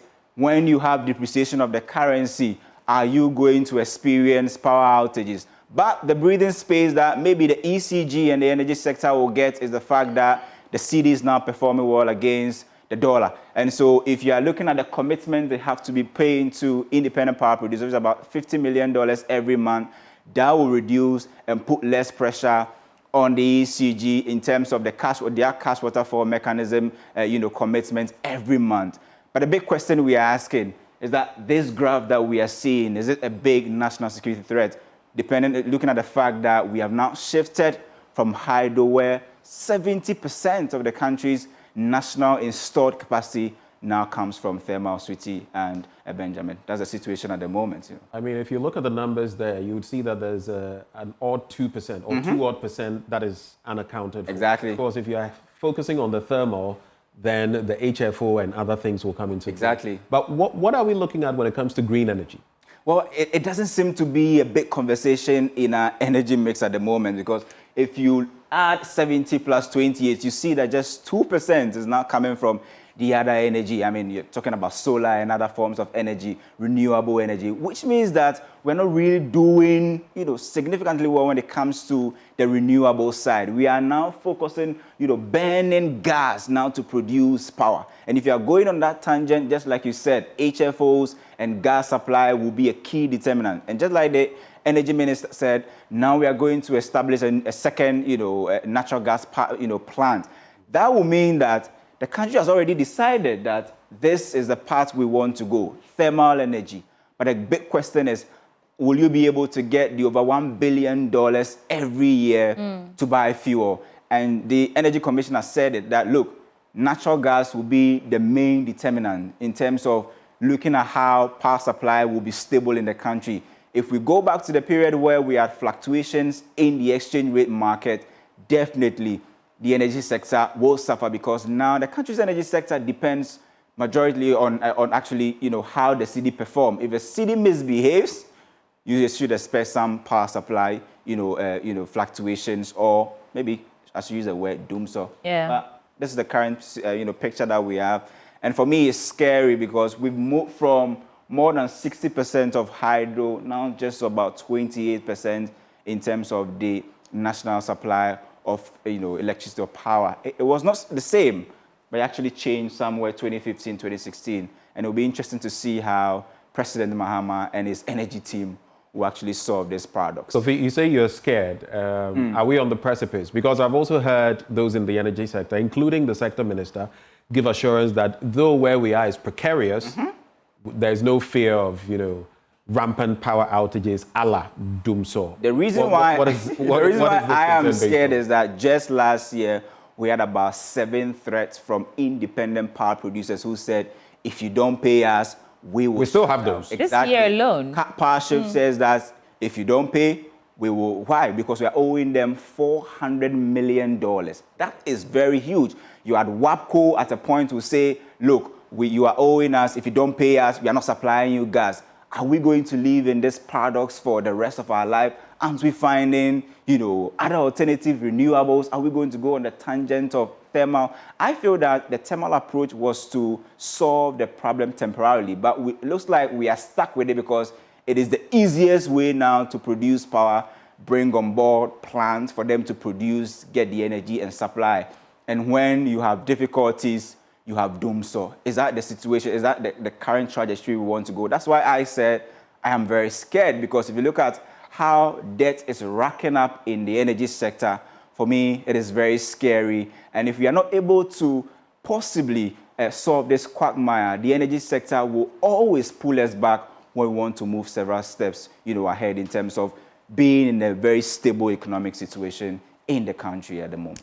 Well, fingers crossed. Hopefully the city doesn't misbehave and we can begin moving on to green energy and all the other renewable sources of energy. Probably. Isaac Ofieje, thank you so much for keeping us up to speed on what's happening in the energy sector. Coming up next, at Jinlo Basic School in Northeast Gonja District, children do not only struggle to learn, they do so in conditions unfit for animals. With no desks or chairs, they sit on a floor shared with goats, feces and urine. Blood from a goat's breath still stains the classroom. In this desolate place, hope for a better future is slowly being swept away. Emmanuel Jivenu has more in our education series, Crumbling Start. It's Monday morning here at Jinlo Basic School, but do not mistake this for a livestock farm. This is a classroom block in the Northeast Gonja district of the Savannah region. At times when the padlocks are not there, the goats will get access to the classroom. When they get access to the classroom, they will defecate around the place and spoil all the classroom. We have water problem. When you are having water problem too, you have to go through by it. By sweeping there, they have to sweep it. And the children are, you can see, they are sitting on the ground. No furniture for them. Over the weekend, a goat gave birth inside this very classroom, where children are expected to sit and learn. Blood stains and fresh droppings remain on the bare floor. The classroom is not sanitized. The children only sweep and sit on the bare floor, ready for lessons. There's many things that comes out of this goat feces and lessons. But we've lodged a complaint to the district assembly, hoping that they'll come and help us through it. But they said they'll be coming. That's what they said to us, that they'll be coming to help us. And up to now, we haven't heard from them.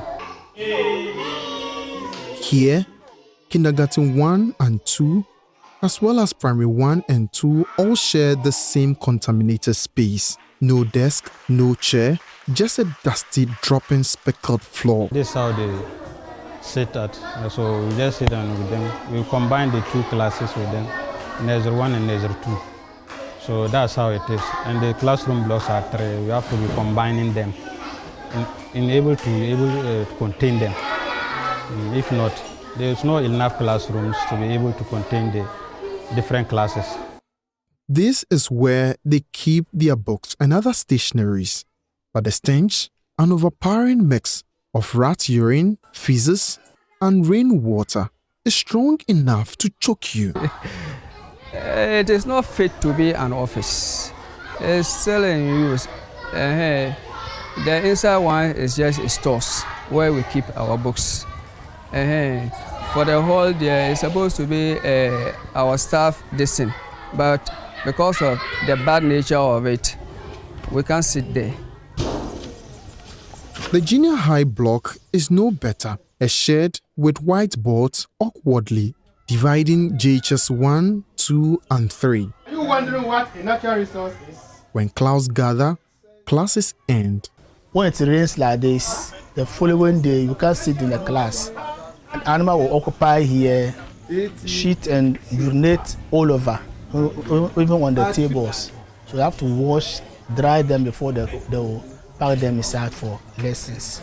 All this takes our time. Our enrollment has gone down drastically. Even this time, we couldn't get people from the primary to come to Form 1. We have only 2 people we promoted to Form 1. We are still struggling to get some people to add. So it's one of the challenges.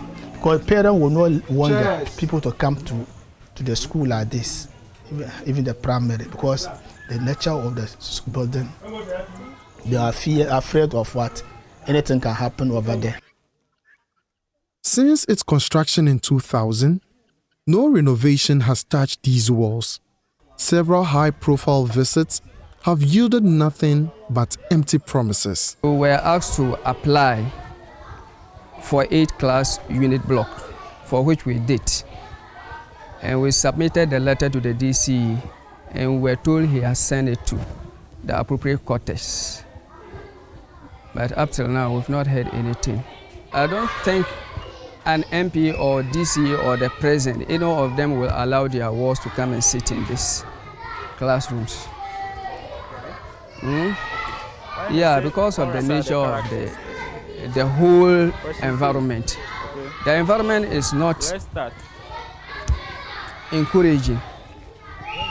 This is Jinlo's Crumbling Start, where children learn in filth, hope in hardship, and dream amid decay. I feel that we have been abandoned, so we are appealing to our honorable member of parliament and DCE and any benevolent organization to come in and support us to get a good structure for them. That will also help their studies and also let those in the house to also come to school. Because I think this building is a barrier to some of the students who doesn't want to come to school. When there's a structure for them, they will definitely come. Hope there's hope, but for now their hope is not blinking. For now, because they need many things to be able to come out of it. Many structures, maybe learning materials, etc. They need many things to come out of it. But if that help did not come, I will not lie to you, there will be a problem. Every child deserves a fair start, but here in Jinlo, they have been handed a crumbling one. The question is, how much longer will these children be forgotten? Emmanuel Jivenu, Joy News, Jinlo, Northeast Gonja District, Savannah Region.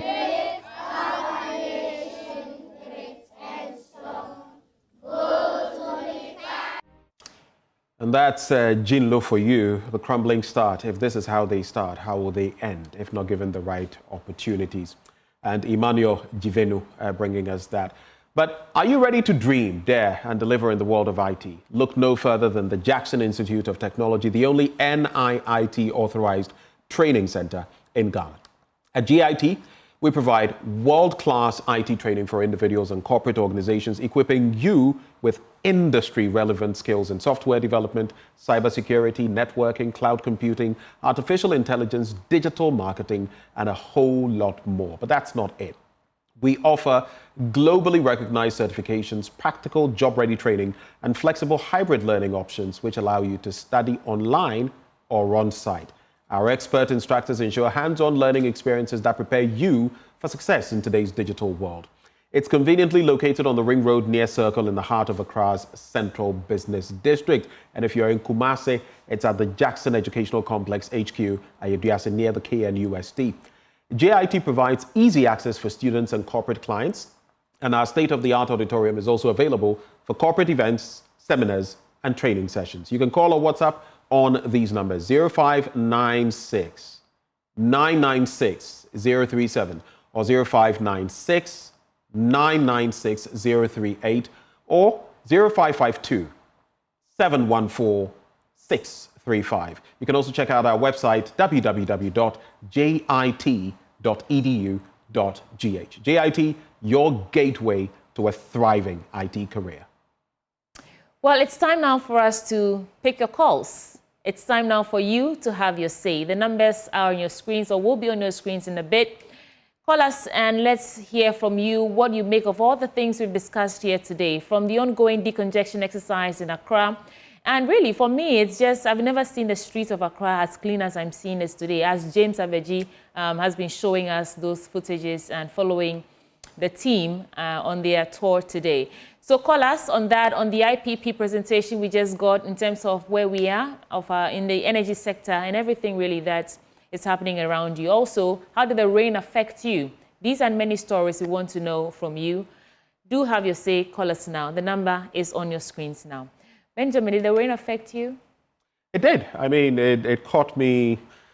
Really? All sorts of ways. Not affect me in terms of being out there, but in terms of the consequences of that. My power going, out and all of that. So yesterday I had to do some gymnastics in the morning. Oh, it was through the night to the morning. I mean, like I've been saying, I don't get power outages like that. If it goes off maximum 5 to 30 minutes, it's out. But when we called ECG, they said the flooding had affected a feeder or something somewhere, which had led to how long the power had been out. So yes, I was affected. I think I was one of the lucky ones, Ben, because I slept through the rain, and then I didn't have any serious repercussions on me either. It just the road was muddy and all that, so getting to work was difficult because there's a part about the way to my home. There's a part that's not a tarred road, so that bit, those stretches. it makes it really difficult to. I have some of those on my stretch, and sometimes some of the places you are just praying no tree will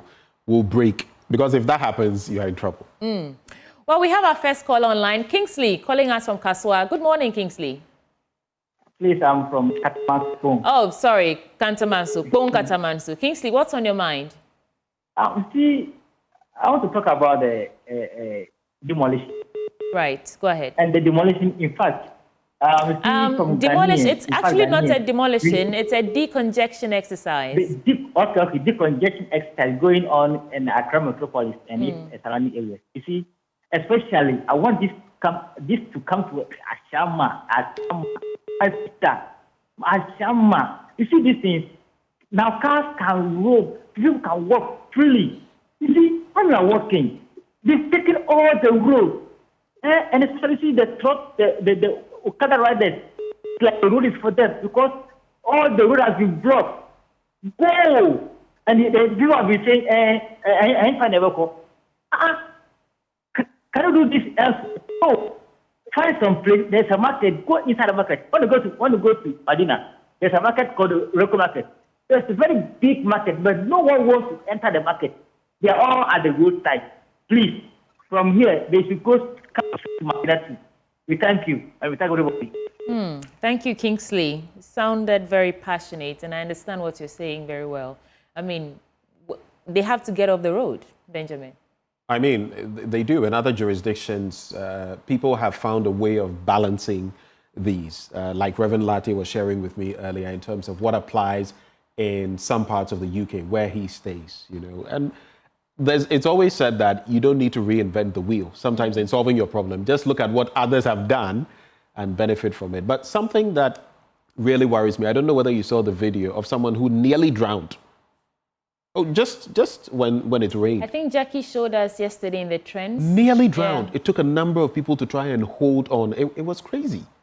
Let's hear from Christopher now. Christopher, where are you calling us from? I'm calling from the My Western Kankwanta. All right, let's hear you now. Yeah, concerning the so-called power crisis that the MPP is complaining about. Look, the MPP ought to understand that the current mess that we are facing has been caused by them. And the good governance that we have witnessed so far by His Excellency John Dramani Mahama, the MPP ought to praise. If they have nothing to do, they need to keep quiet, not to be worrying Ghanaians with unwanted press conferences. All these press conferences that they are organizing about the power crisis, even though the situation was even worse when they were there. We had complaints in Kumasi and other areas that there were total darkness. Even mortuaries were affected during their time. Even though there were the IDPs were producing powers and were taking them. Just recently that they are out of power, that they started seeing that they need to keep lights on. If they have nothing to say, then they need to keep quiet and allow John Dramani Mahama to rule. Okay, thank you. Thank you for those thoughts. Let's give the opportunity to others to also call through 0302-211-692, 0302-211-692. That's the number we're using today. What are your thoughts? Sweetie, so like I was mentioning, you see when it rains, sometimes there are drains or openings on the road. It nearly happened to me once, many years ago, and that's what happened to this person, and he was nearly swept away. I mean, to read that 4 people actually died in this rain, and this is not the first time this is happening. When things like Hurricane Katrina and the rest hit us, they are completely done. We have a caller on the line. Hello, good morning. Oh, good morning. Lawrence from Amasaman, right? Yes, Lawrence from Amasaman. What are your quick thoughts, Lawrence? Hello, Lawrence. I'm Lawrence calling from Amasaman. Go ahead. Okay, right. I wanted to make a contribution about the decongestion itself. You know, Ghanaians, we are so, you know, our ears are hard. Let me put it this way. We don't hear things. We don't comply, and then we don't do the right thing. The congestion over when you go to Makola and then all the markets in Accra, people have gone to the roads and then they are doing all kinds of things. They should understand. They comply with what do you call it, the directives that the AMA give, so that everything will be okay for us. You know, the scraps, they go all over the place, and then they are, you know, doing all kinds of things. And then people gather all kinds of things from their homes and anywhere. And then the whole place is getting something else. You know, when you look at our gutters around the town and then everything, people really don't care about how to manage waste. You know, and it's becoming unbecoming. So all right. We have to work about that. Lawrence, thank you so much for calling. And what you're seeing right now on your screens, visuals coming from the Central Business District of Accra, of Ghana, of the Greater Accra region. The decongestion exercise is still ongoing, and we'll bring you the latest updates, if not now on the AM show, in our subsequent bulletin. So you want to stay glued to us. We are there all day following them through.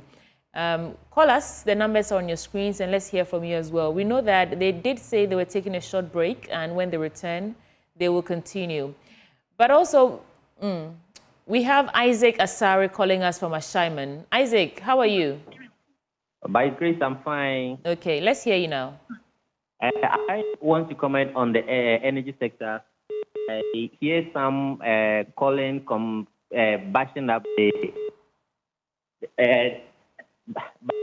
MPP coming out to criticize the NDC about the sitting government about the energy sector. I know it's good for our democracy when opposition come to criticize. Yes, it's good that at their time there were lapses that they were doing during their time. And I hope during that time, when NDC was opposition, they criticized them, even putting pressure on them to come out with a timetable. Knowing very well, this energy minister, Abu Jinakop, was all over making lectures about the energy sector. So you should know much about it and know the challenges you are coming to face. So at least coming out and know the challenges we are facing, at least we should get a timetable and know what we are facing on. But at least the opposition has to put pressure so that the ruling government will know that they are to know that the lapses that they are doing so that democracy can go. I know opposition always have to criticize them for them to do their work very well. And that is my opinion. I think the energy minister has to put a timetable so that we'll know our schedule, because we have been facing a lot of lights of 3 days, you may not have lights, 2 days, you may not have lights. Well, thank you so much for calling. Let me spend this time celebrating one of our own. This is happy birthday to my dear wife, Mrs. Karen Ifwa Ufusua Banaman. Together with the children and the entire family, we wish her good health, longer life, more wins, happiness, and prosperity in all things that you do. We love you dearly. From Colonel Francis Kojo Banaman. This is coming from Max Zuga. Happy birthday, madam. We all celebrate you here. We have time for just one more caller. Daniel from Ablekuma. What's on your mind? Good morning. Good morning. I wanted to also contribute concerning the flood. What just happened? I'll urge every Ghanaian who lives or who stays around that flooded area to just move, because we don't know what will happen next. Don't wait for any government instruction or any government decision. Take your own life into hands, then just decide and move from those areas, because the rains are coming heavily. They don't want to tell us the truth, but I'm telling every Ghanaian who lives around the place where it's flat, because what's about to happen, we don't know. We have just lost 3 lives, and then we don't know what will happen. Oh, so actually. just decide on your own and then just move, because the rains are coming. The government don't care about you. They don't care about your life, because they're also thinking about yourself.